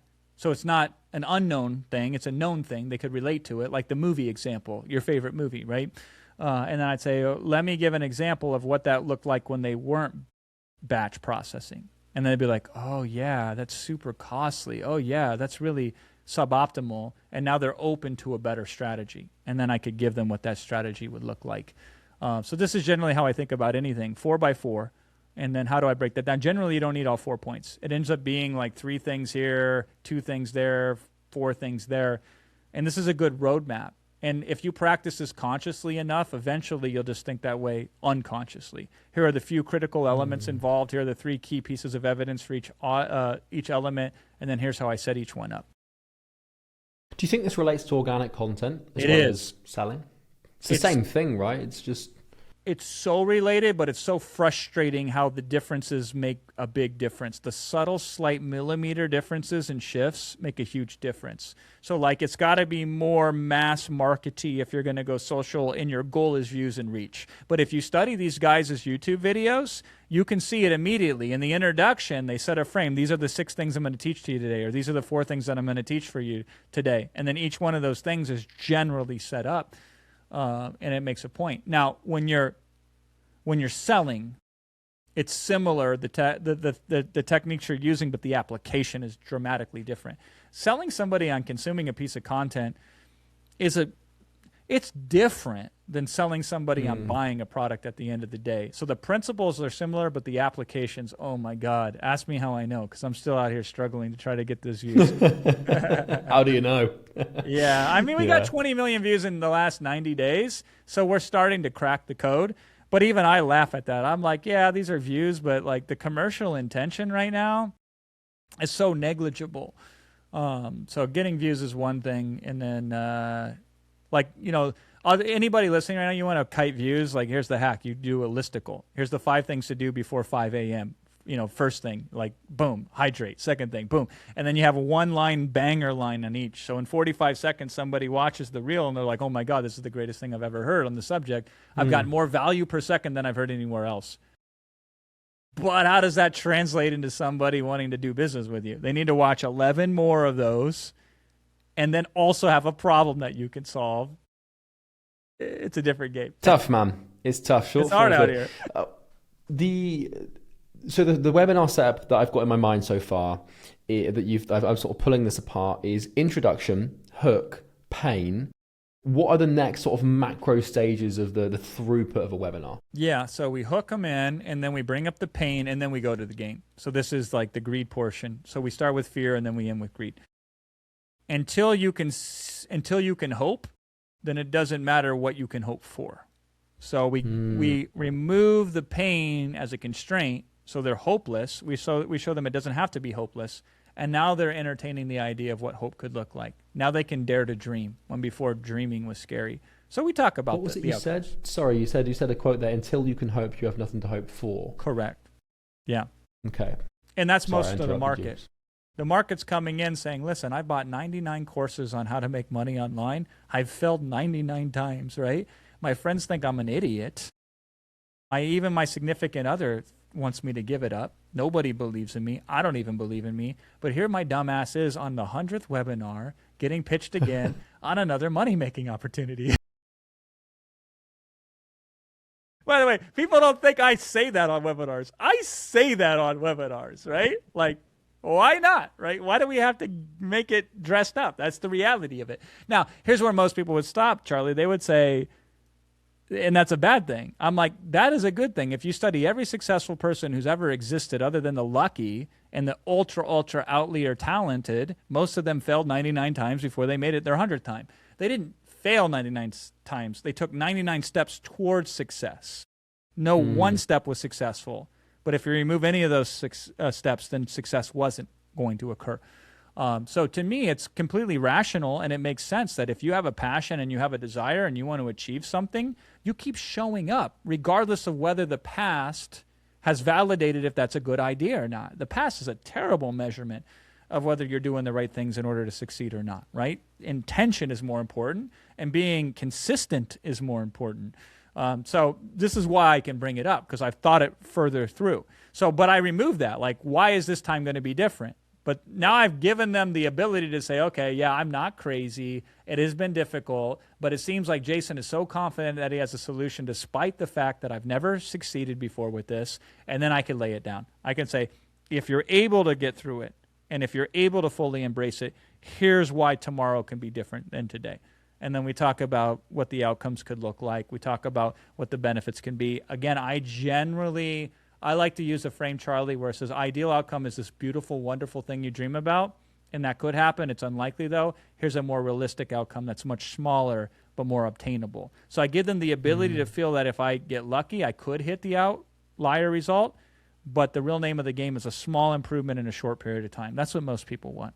So we work through that, and then after that, we position ourselves and the opportunity to be the difference. If you want to change somebody, there's two elements that can change somebody: the mindset that they have and the setting that they're in. So set and setting, this is what this is called, right? Of the two, the one that has the biggest influence is change the setting. Changing the mindset is much harder. Changing the setting is much easier. So like theoretically, the way I always think about this, Charlie, is I can make you better at poker, or we can find tables where people are worse than you are at playing poker. And that's easier to win at than making you a better poker player. So what's the least amount of change I need on your part in order to make change happen for you? And so if we change the setting, now what this means in the examples of what I do on webinars is I just change what we're solving for. So I don't need you to make $1 million in a year from now. I need you to make $100 a month from now. And if I can sell you on the idea that if you can make 100, then the momentum will kick in, then the confidence will occur, and then you'll know things now you didn't know before. I'm selling you a smaller outcome, but in a shorter period of time that's more obtainable. And I say, yeah, on the way you might accidentally do something that's atypical. You could win the lottery, but we're not using the lottery as part of our business plan. And now they're super excited. So we're positioning it in a way to require the least amount of change on their part, but changing the settings that surround them to increase the chances of success. Let's talk about the tie downs, because you talk about this constantly in all the interviews that I've watched. You even, if I'm not mistaken, you color code slides to visually remind you to do the tie down. Tell me about, because obviously we've talked about the setup and the payoff and the four things. Tell me about the tie down, because you said it's only 5% of the unit of time that you have to do this. So can you just talk about how to master that and how to get really good at it? Yeah, and this is funny because the consult I did today, we sat through the tie downs because he was like, Jason, keep in mind this guy's doing tens of millions of dollars a year. He's like, I know my tie downs are very good. And I'm like, yeah, they were in my notes before our call. I made some notes about the tie downs. So I just had this conversation. It's great. So there's the major tie down, which is the commitment. If I were to show you X, Y, and Z and you felt that you couldn't fail at it, then would you commit to me to do it? Yes or no? So you should use major commitments, at least a couple of them. Throughout the webinar, that's like a really good setup, that style of commitment. And at the end, you can do a commitment when you make a point. Now that you understand this, will you promise me that you'll never go back to the lower way of doing things before? Now that you understand this, promise me that you will never, ever again use that as an excuse, X, Y, Z, 1, 2, and 3. And that's a major commitment tie down. Very direct, very bold, and you should use some of those. So you use commitment and consistency. This is an old psychological principle. If somebody will commit to an ideal, they will behave in ways that are consistent towards it. So we want to create that commitment, and then the behaviors that are good for them are the ones that they will do consistently. That's what we try to solve for. Then there are the tie downs. And this is what I said to the client is, this is the thing I told him. I said, right now, find every tie down that you have in your webinar, and I'll define what a tie down is in a second. And then find the biggest gap between two tie downs, and then find a tie down in the middle of that. Then do that again. Then do that again. Then do that again. Then do that again. Right? So a tie down is something along the lines of, this makes sense, doesn't it? Yes, it does. And that's it. Like, so doesn't it, wasn't it, couldn't it, won't it, don't it, can it? And then you can put that at the beginning of the sentence, and you can put that at the end of the sentence. So you're like, I could say, Charlie, this is a really good podcast going on right now, isn't it? And you're like, yeah, it is. Hopefully you're like that. Like, we've covered a lot so far, haven't we? I know somebody's going to be super successful with this podcast. I don't know who listening right now is going to go out and make $1 million with it. It could be you. I'm not sure. Will it be you or will it be somebody else, right? Like, that's a little bit more of an advance of a tie down. But the idea is bringing the concept back to the listener and getting them to agree with you. And most webinars forget to put tie downs in, to the point where when I train it with my guys, if they're not scripting their webinars, make a color coded slide that reminds you to ask for a tie down in this situation. It could be like, if that resonates with you, drop a fire emoji in the chat. And man, there's something ultraly powerful about tie downs, as innocent as they sound, that make a huge difference on selling. You just got to get a bunch of little yeses, and then a big yes is not that big. Yeah, because I guess if you get someone to nod their head 50 times over the course of an hour, then by the time it gets to the end, it's just another nod, right? 100%. And that was a tie down that you just did there, by the way. I'm learning. Love it. You're the only marketer that an actual massive corporation like Zoom has brought in to teach their own users about webinars. What did Zoom not understand about their own product? Like, what were they getting wrong? Because that's obviously usually something that's solved in-house. So what was missing for Zoom? This is a great question, because a lot of people will cheat themselves by not going after big whales, because they'll make excuses. Well, it's a $1 billion company and I'm just a little old so-and-so. By the way, this is a setup. If anybody's paying attention right now, I'm setting up the point that I'm about to make, right? This is very subtle stuff. But I have no such friction, Charlie. If there's a value that can be provided and a service that can be offered, why not offer it? The worst that can happen is you learn something you didn't know before.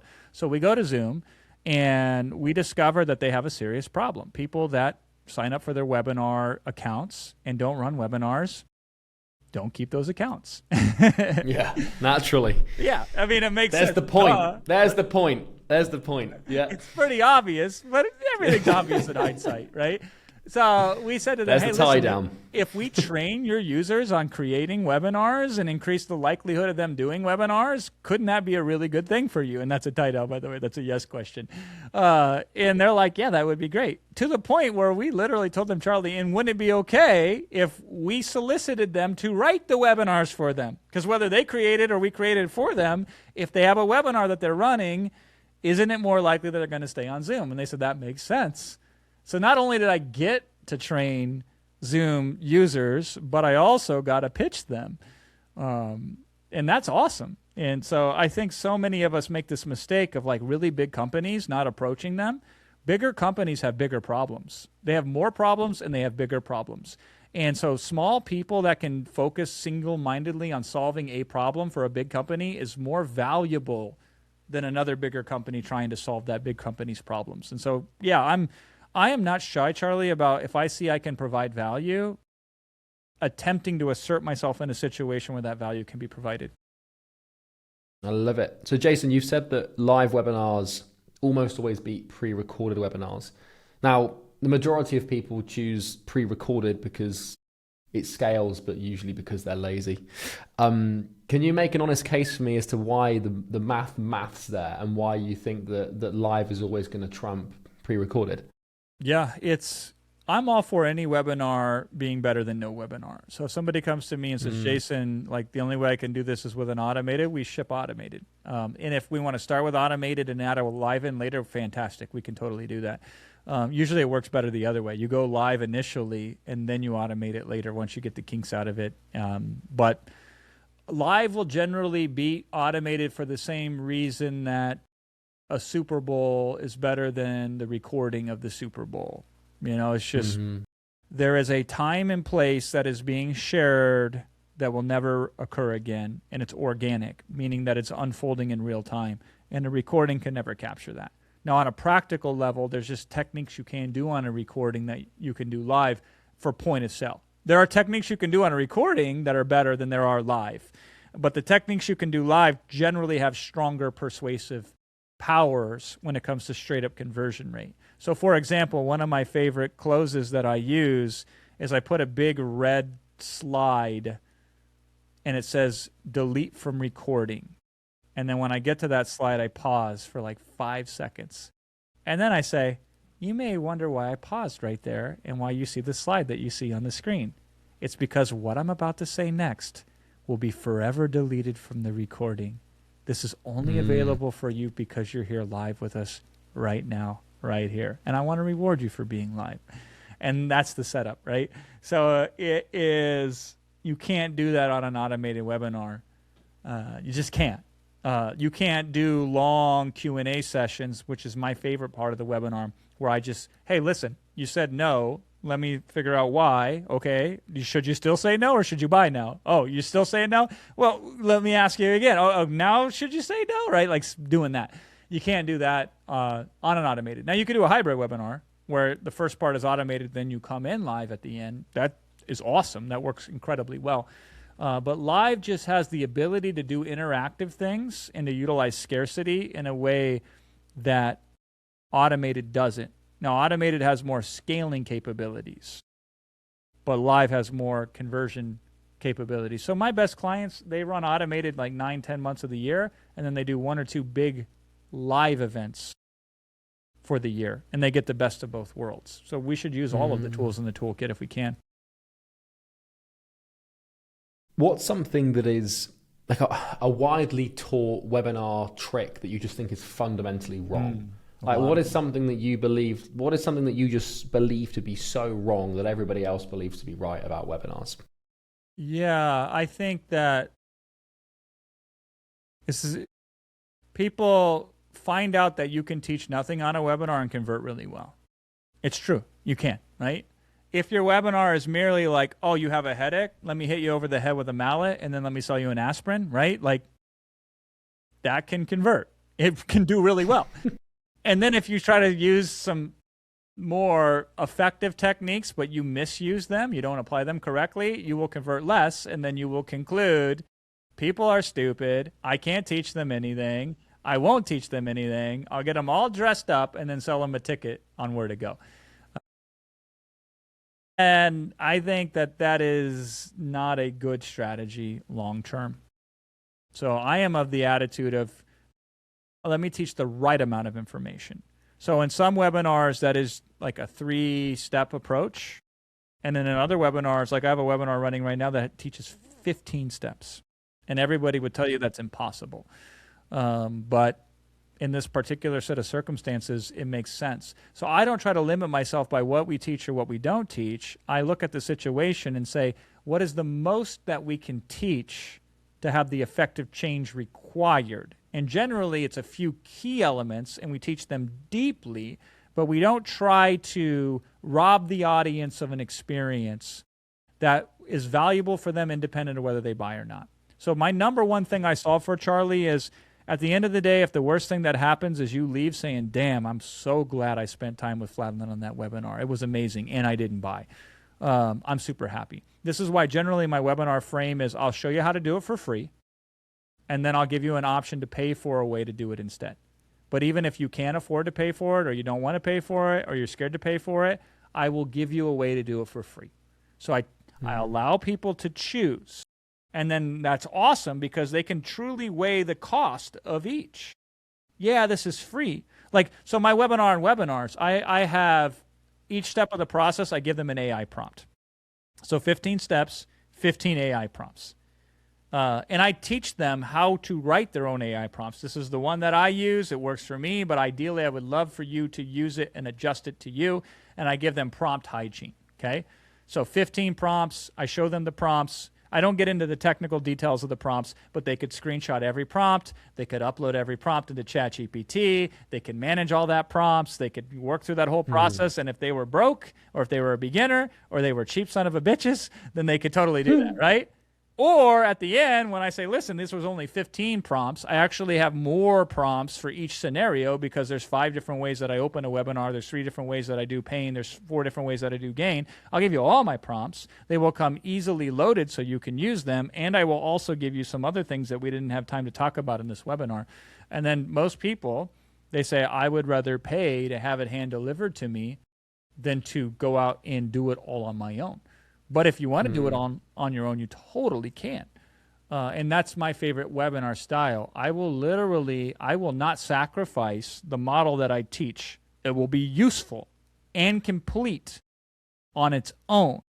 And then you have to decide whether you want to invest time and your own resources to do it, or whether you want to invest money and less of your time and less of your own resources in order to do it.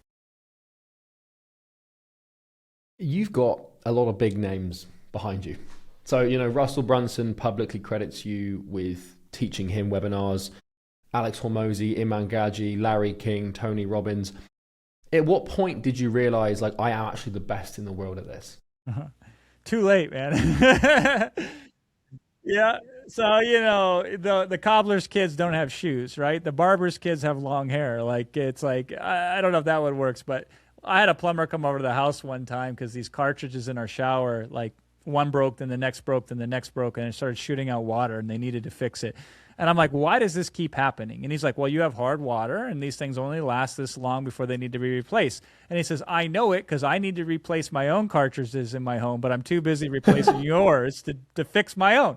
And I'm like, that's it. I'm too busy marketing other people than to market myself. So it took me too long to recognize the impact that I had because I didn't really teach webinars. It was a side project for me. People would beg me to teach it, so I'd go out and talk about it. But we were teaching people how to do Amazon, and we were teaching people how to use WordPress, and we were teaching people a variety of other things that were more useful than teaching people how to do webinars for the masses. And so it finally dawned on me one day that the number one thing people kept coming back to me for was, at the end of the day, the thing that had the biggest impact on their lives was webinars. And I was about 5 years too late to then formally claim the space and own it to the public. But obviously, if you know, you know, right? So I've been able to work with some of the biggest names out there. And I discounted the own value, Charlie, that webinars provide to the world. My attitude was like, nobody's going to want to learn how to do these webinars. There's too many moving parts. It's too hard. Let's just teach them how to sell product on Amazon instead. And for a period of time, that made sense. But technology caught up. Like, it's easier than ever to make slides. It's easier than ever to source and research information. It's easier than ever to reach people. And more people need more help, and they're more likely to actually attend webinars today than ever before. So it makes sense that this is why I've become more in demand every year than the previous year. I think is interesting. We're a very interesting intersection where live selling is about to take an absolute, it's about to go big because of AI. And we'll talk about that towards the end. But what's a mistake that a massive company, a $50 million company makes that a beginner doing it in a scrappy way doesn't? What's the beginner's advantage here compared to the big boys? Yeah, I have a client, they're doing about 60 to 70 million a year right now, but they're so entrenched in their methodology and their process that it's pulling teeth to try to break them out of it. And part of the reason why is because they're so good at it that they kick out ideas that are foreign to that model. And I'm like, guys, you could be very good at this one particular thing, but you are a novice at this other thing. And so you can't take in your thinking over here and apply it over there. And we're making headway. And I don't mind because the hours bill out the same, whether it takes them 20 hours to learn it or an hour to learn it, right? Like, I'm getting paid either way. Personally, you almost want them to take a while. Part of me is like the dentist giving the kid the lollipop. It's like, you'll be back with a cavity, right? No, it's I really, truly, personally want them to succeed, but it's frustrating because every idea that I'm putting in there, they kick out because it clashes against a model that they know is effective. And that model is effective in that circumstances, but now it's reaching diminishing returns. Like they've picked the fruit off that tree, and that tree doesn't grow fruit back faster than they can pick it. So now we have to plant new trees that bear other fruit, and we can pick those fruit. And that fruit might not taste as good, and it might not be as plentiful, but if you want to grow, you need that tree. And if you have enough different trees, then you can exponentialize and all that other kind of stuff, right? So a beginner has no biases towards what success looks like, and they're more agile in their ability to adjust for success. They're also more relatable to the beginning portion of the market. Like, it is very difficult for me, Charlie, to relate to anybody that struggles with money problems because that is a distant past for me personally that I haven't dealt with in 20 years almost, right? I I am not very relatable in the sense that if I have a large team and I've worked with major clients, that I can reach somebody at the beginning of their career and they can resonate with me. I have to work extra hard to bridge that gap, and I have to be intentional about it. But somebody just starting off, that's who they are at their core. And so that's a huge leverage point that they have that we don't have anymore. Now, we have leverage that they don't have. So there's neither good nor bad. But a beginner is hungry. Like, if I was a beginner at the AI stage, Charlie, I would have figured out some amazing solution by now that would be printing. But because, I'm not that hungry to have to learn a new technique. Oh, my God, AI, like, Jesus Christ, I don't want to learn this stuff. I'm being drug into the AI arena trying to figure it out. But if I was young and I was hungry, I'd have been staying up all day and all night. I mean, Charlie, I don't know what your career was like, but when I started, like, I didn't go out with women. Like, I didn't have a dating life, and I didn't have much of a social life. And I locked myself in a room until success became the only viable option. Jason, I didn't know what a woman was in the first 2 years of business. I couldn't have pointed one out in a crowd. Yeah, exactly, right? Like, what's this foreign alien species doing around here? Yeah. So. And why is she smiling at me? What does that mean? I'm scared right now. I need an adult. Help me. So it's like, I have 3 kids. I have a wife, right? And I have existing commitments that I can't eschew. So if somebody who's young and dangerous doesn't have any of those things, or even old and dangerous, right? It doesn't matter. Age doesn't really matter. It's just there is opportunity in every single situation. I love it. So let's talk about this future, because we've got to wrap up shortly here. But first of all, your hat says use brain. Is that a reminder to yourself in the mirror, or is that a company you work with? Tell me about this use brain thing. Yeah, it's a funny story. So when I first met my wife's Romanian. Her English is really good, but it's not her native tongue. And so she would say to the kids when they would do something silly, like, they'd come out in the morning for school with their shirts inside out, as kids are wont to do. She'd be like, use brain. And I'm like, man, this is a cool saying, use brain. So we started using it to point things out that were obvious, that we all make mistakes. These are like cognitive biases that we all have. And it's wonderful how the brain is simultaneously the greatest computer in the world, but programmatically will do stupid things all the time unless you account for them and train against them. So then use brain became a positive effect. So when somebody did something good, you use brain. Fantastic. And then the joke just became really serious. So my company is now Use Brain. I'm writing a book. It isn't published yet. We have the cover design for it. You want to make a reality? Make a cover for it first. So this is not the final version of it, but it's Use Brain, a guy sawing off the limb of the tree that he's sitting on. This is most of what we do on an ongoing basis. So to me, I think success is about doing less stupid things than it is about doing more genius things.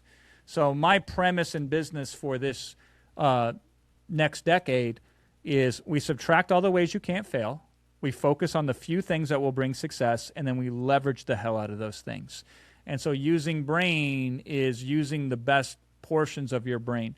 And if you do that, you can do genius stuff. But unless you do it intentionally, you probably will fail miserably, because like some of the ways that the brain gets in your way is it can't process a lot of input simultaneously. Like this is what we talk about on webinars, right? Like we can't teach too much because, God forbid you try to help somebody. If you help them too much, you hurt them, right? So the brain has this issue where it can't handle too much information all at once. So it will generally value the information that it has in its head, even if that information doesn't serve them. So we can't focus on too many things. We have more things than ever to focus on, so we have to remove all of these things that can cloud our judgment, and then we'll just make better judgment. Like Charlie, like if we took the phone out of the hands of the average person who spends 6 to 8 hours a day staring at it, and we didn't give them any strategy, we said instead of staring at the phone, you will stare at the wall, that person will be more successful. Even if I don't teach them anything else to do, because we've removed things that harm them. So staring at a wall will unlock creativity. Boredom is one of the greatest ways to become creative. Like as kids, when we were bored, we would come up with games that we would manifest out of thin air and turn into reality. So if I didn't add anything new to your life, if I merely subtracted what you didn't need, I will improve you. This is so powerful as a concept to me. So when we make offers, we subtract risk before we do anything else. And that is the number one successful reason why an offer will sell. If you can't fail at it, you can only succeed, you will buy 100% of the time. And so this is that whole process, and the brain doesn't handle negation. The brain doesn't work that way. The brain can't see the invisible, so we have to bring consciousness to it. So the used brain, the whole premise of it is if we can remove the ways in which you can fail, then success is inevitable. So that's the whole, I love it. I'm writing the book. It's good. I like it. The AI thing's really interesting because obviously, AI can now write a webinar script in 3 minutes, right? Does that scare you, excite you, bore you? Do you roll your eyes at it? Like, what do you think is the future of webinars with this AI? I love it because AI is an itch that the more you scratch it, the more you itch. So attempt to write a webinar with AI, and the likelihood that it will almost get you there but not quite is super high. And then that agitation will allow you to go to Amazon and be like, let me buy this book called One to Many from Jason, because then I'll learn how to do it correctly. And then AI will assist me when I get stuck. AI is fantastic at untangling knots, but it is terrible at tying the knots in the first place. And I don't think it'll change for the next 10 to 15 years, Charlie. There's this concept called the last mile, and the last mile is always the hardest. So Amazon could almost do 2-day free shipping to anywhere in the U.S. Almost, but not in most places that are remote or rural. Fiber optic internet took forever before we all had it, because that last mile to wire it up to most houses, you just couldn't get. That last mile was 1,000 times more expensive than any mile that laid before it. So LLMs are close to being sufficient, but that last mile is going to be very difficult. So I don't think we're going to see any major improvement significantly in LLMs in a long time. Now, there's other AI components that maybe can do other things too, but I think they generally only favor people that are already competent at the skill. And that's exciting to me because then those competent people will increase my demand to multiply that competency. So I see the future being very positive. Beautiful. This is an interesting sort of slightly far afield question. I know we're 2 over the hour here. Have you got a bit more time, or have you got a beautiful? When your career is over and someone sits down to write your Wikipedia page, what would you want the second sentence to say? Not the first, because obviously everyone leads with the $250 million webinar man. Like the second sentence, what would you want that to say? That is a fantastic question. I have never really thought of it before, but I just want to have the biggest impact that I can have on the world. So he impacted millions of people, and I don't even know how yet, because I'm sure how I do it in the next 20 years will be different than the last 20. But impact is the number one motivator for me to get out of bed in the morning.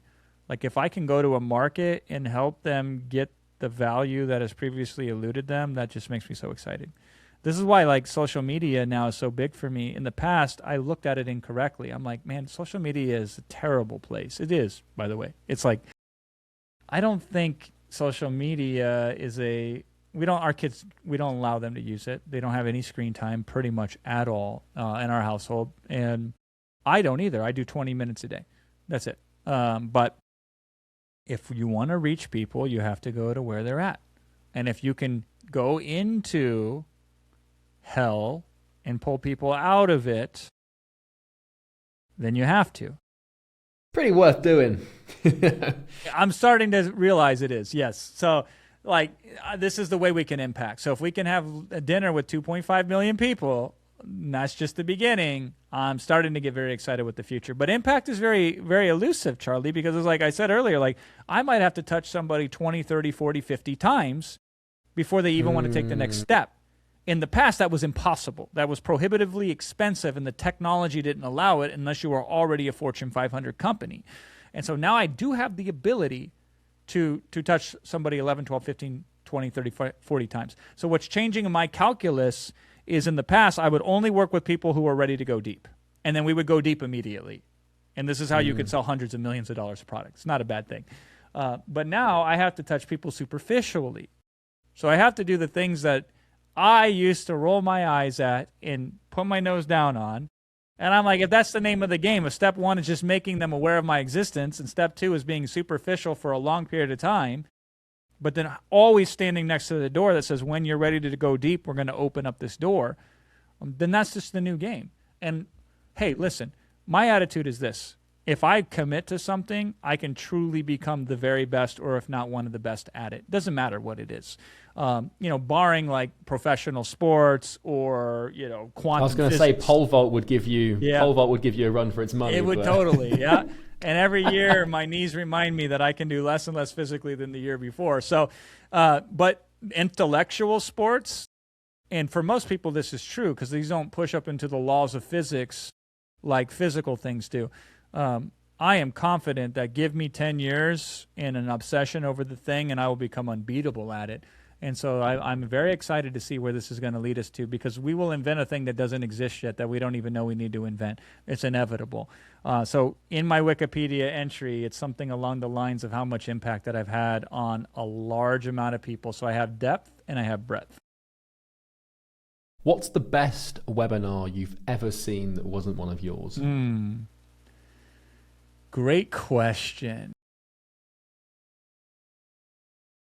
Hilariously enough, Charlie, I don't really watch anybody's webinars. You're like Johnny Depp, man, not watching his own movies. Yeah, I mean, clients will have me watch their webinars to critique and give feedback to them. So I'm sure that there's some amazing ones out there that I don't recall right now. To reframe it then, in terms of webinars that you've written, not necessarily the one that's made the most money or is the most notorious or has been the most successful, which is the one that has just felt the best to make and has just made you feel the best? When you look at it and you think, that's the one that makes me feel good. So I'll tell you, the pitches that most inspired me were not webinars, first of all. If we're answering the question from earlier, Dan Kennedy had this presentation called Magnetic, that he sold this magnetic marketing program for, and it was at these old success events that were in person that he would do the platform selling on. And I got a recording of that. This is back in the iPod days, like the first level of iPod. I would put my iPod headphones in, and I'd go to sleep at night, and I had that pitch memorized at one point in time. And then I saw Phil Town do a pitch on investing at a live event, and that thing was unbelievable. I saw it, then I went back next year and saw it again, and the second time I went back and I wrote every note of everything that he was doing in a notebook while he was doing the presentation. And that was like a complete, just a game changer for me. So yeah, those are it. Now, as far as the presentations that I've done, hilariously enough, one of my favorite presentations ever is one that did not convert very well at all. It was for Zig Ziglar. So Kevin Harrington, who was like an original Shark Tank member, an OG Shark Tank guy. And, he was the guy that discovered Billy Mays, ran infomercials, but wait, there's more was essentially his company coined this.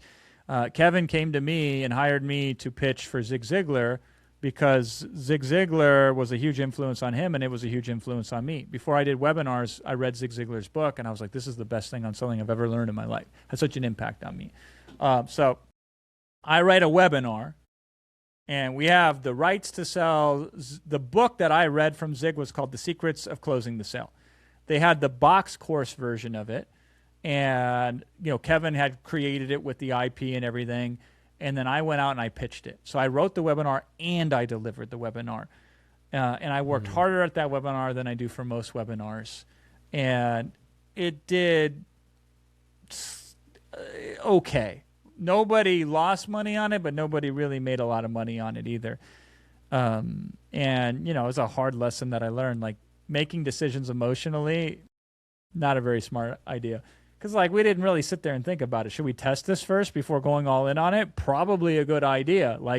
Is the market in search of this type of material? Because Zig's material, it's dated. It's great, but the market doesn't want something that doesn't immediately impact the market. It was in between two different markets. All this was obvious in hindsight. But the technical capabilities of that pitch But what I did, because it was so important to me, is still one of my favorite pitches to this very day. And it was so fascinating because literally the consulting client that I had on right before this call, he said, Jason, I went and I reviewed that Zig Ziglar pitch that you did. He goes, because I work with this guy who was like a vitamin guru, one of the best vitamin guys in the entire world, and he passed away a couple of years ago. And he goes, I felt uncomfortable selling him and positioning him. He goes, but the way you position Zig, he goes, I pretty much used that word for word. And for the last couple of years, this thing has just made me millions and millions of dollars. This was an by the way, at the end of our consulting time. Yeah. Oh, and there's more. Yeah. And I was like, well, wait, there's more. And I was like, dang, I didn't know That's that. right, That's Jason. awesome. I'm going to clip that. So yeah, that was like technically the best webinar I ever wrote. And it got me fired because they're like, we're not going to launch this again with you. They brought it in-house. It didn't convert at all. They hired somebody else. Nobody could beat my very mediocre performance on that webinar. I love it. This is an interesting question. What's a question that no interviewer has ever asked you that you've always wanted to answer? That's a good one. Which really, just if you invert it, is basically what's something that you've always wanted to say on an interview or say in a public setting that you've just never really felt like has been necessary because no one's... Yeah, that's a tough one, Charlie, because I am so open with... Transparent, I am very transparent, right? So I kind of go wherever I've went. There's very few stones, if any, that haven't been unturned in my career. Yeah, and I'm very happy with acknowledging all of my limitations and all the stupid things that I've done in my life, which are vast.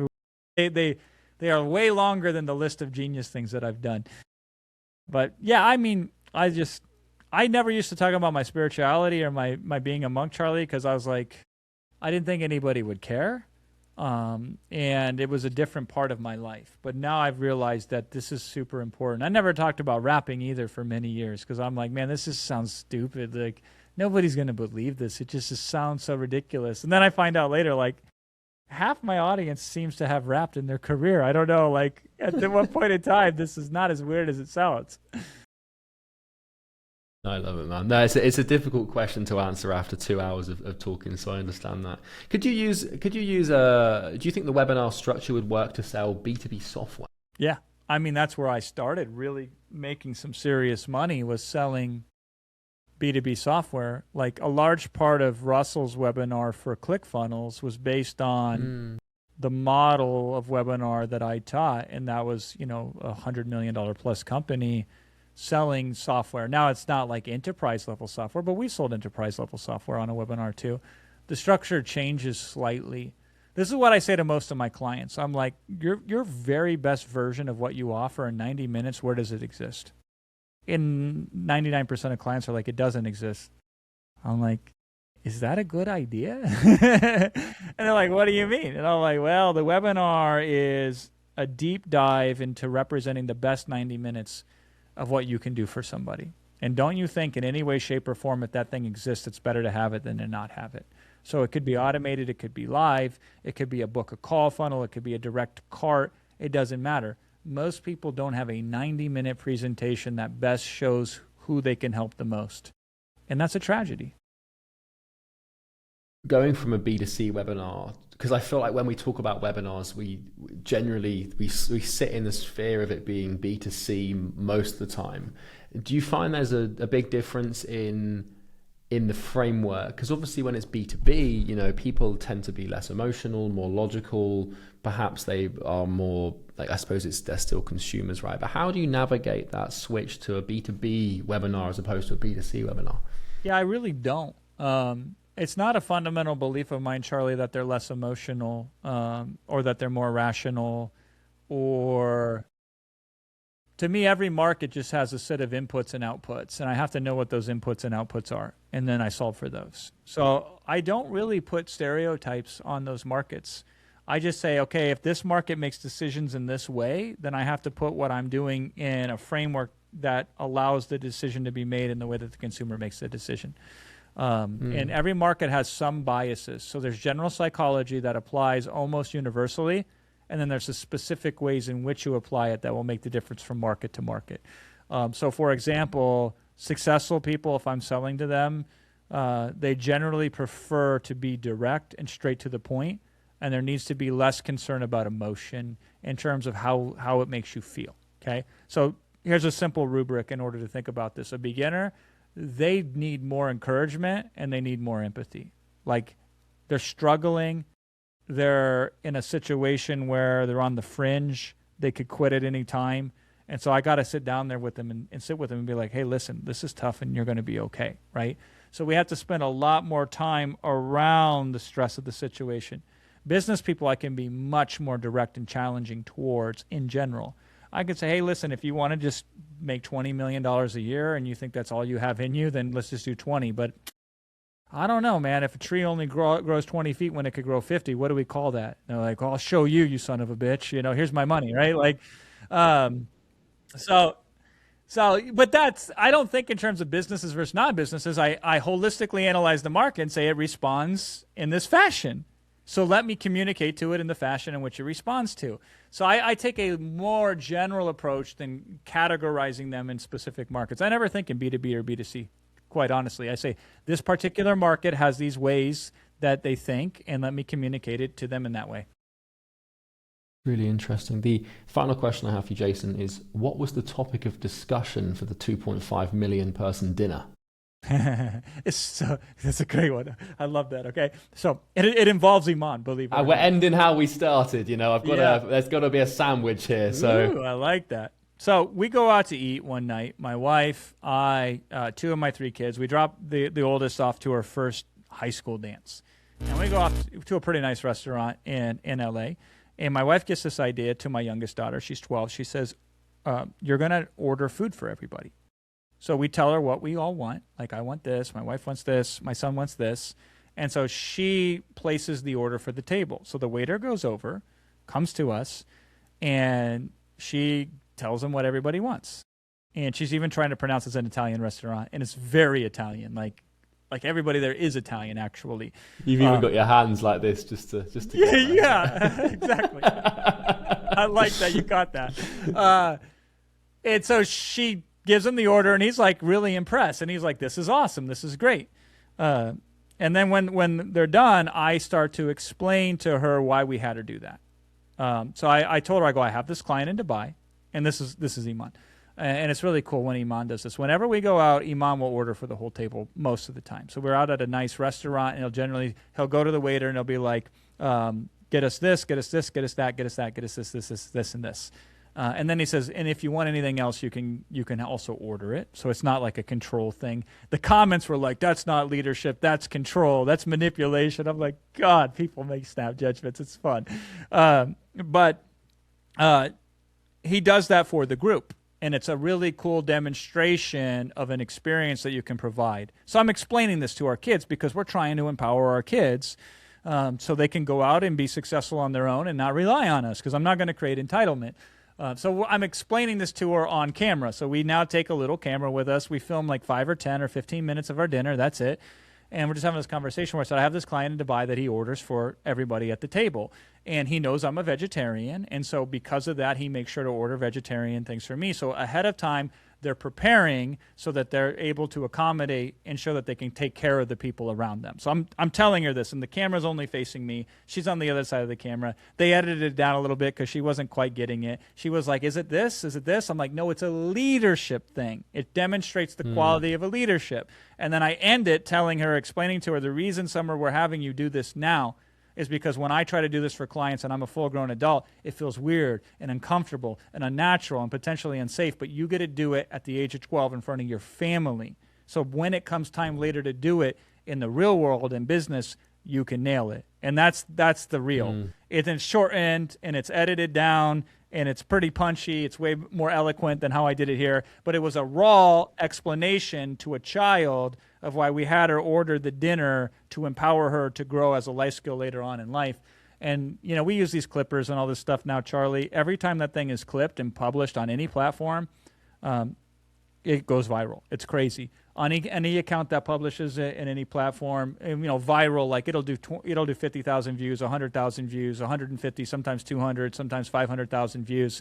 And it's rare because what we're experiencing, and I'd love to trade notes with you sometime on what you're learning, what you know about social, because we don't know that much, but we're learning is we find some content will do well only on a specific platform. So it will do well on IG, but it will die on Facebook.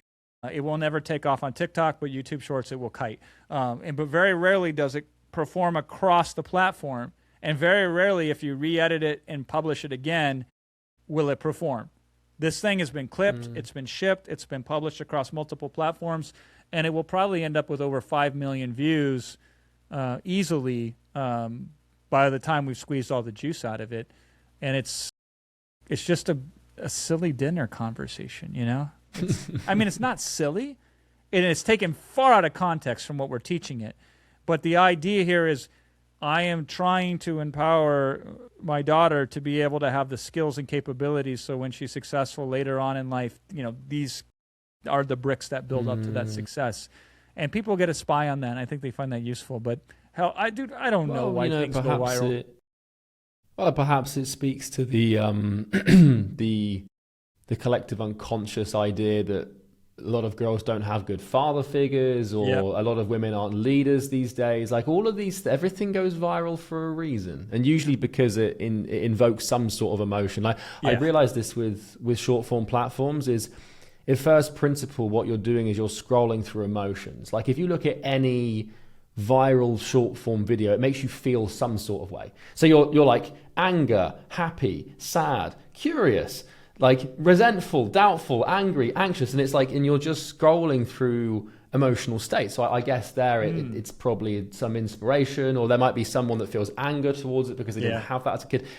I don't know, but Jason, what an absolute pleasure this has been. Where can people find you, and how can they buy from you? Yeah, so follow me on Instagram. We're just really trying to push that platform out. I think I'm at about 50,000 followers right now. Let's go, baby! And then you nearly said subscribers, man. This guy has 20 minutes of 20 minutes of views. I'm having challenges, but I'm learning that the book is the best thing. $10 on Kindle. One to many. $1 million lesson. Yeah, one to many, folks. Go and buy it now. Jason, I would shake your hand if Zoom allowed it or Riverside allowed it. Thank you so much. Oh, my pleasure, Charlie. Thank you for having me.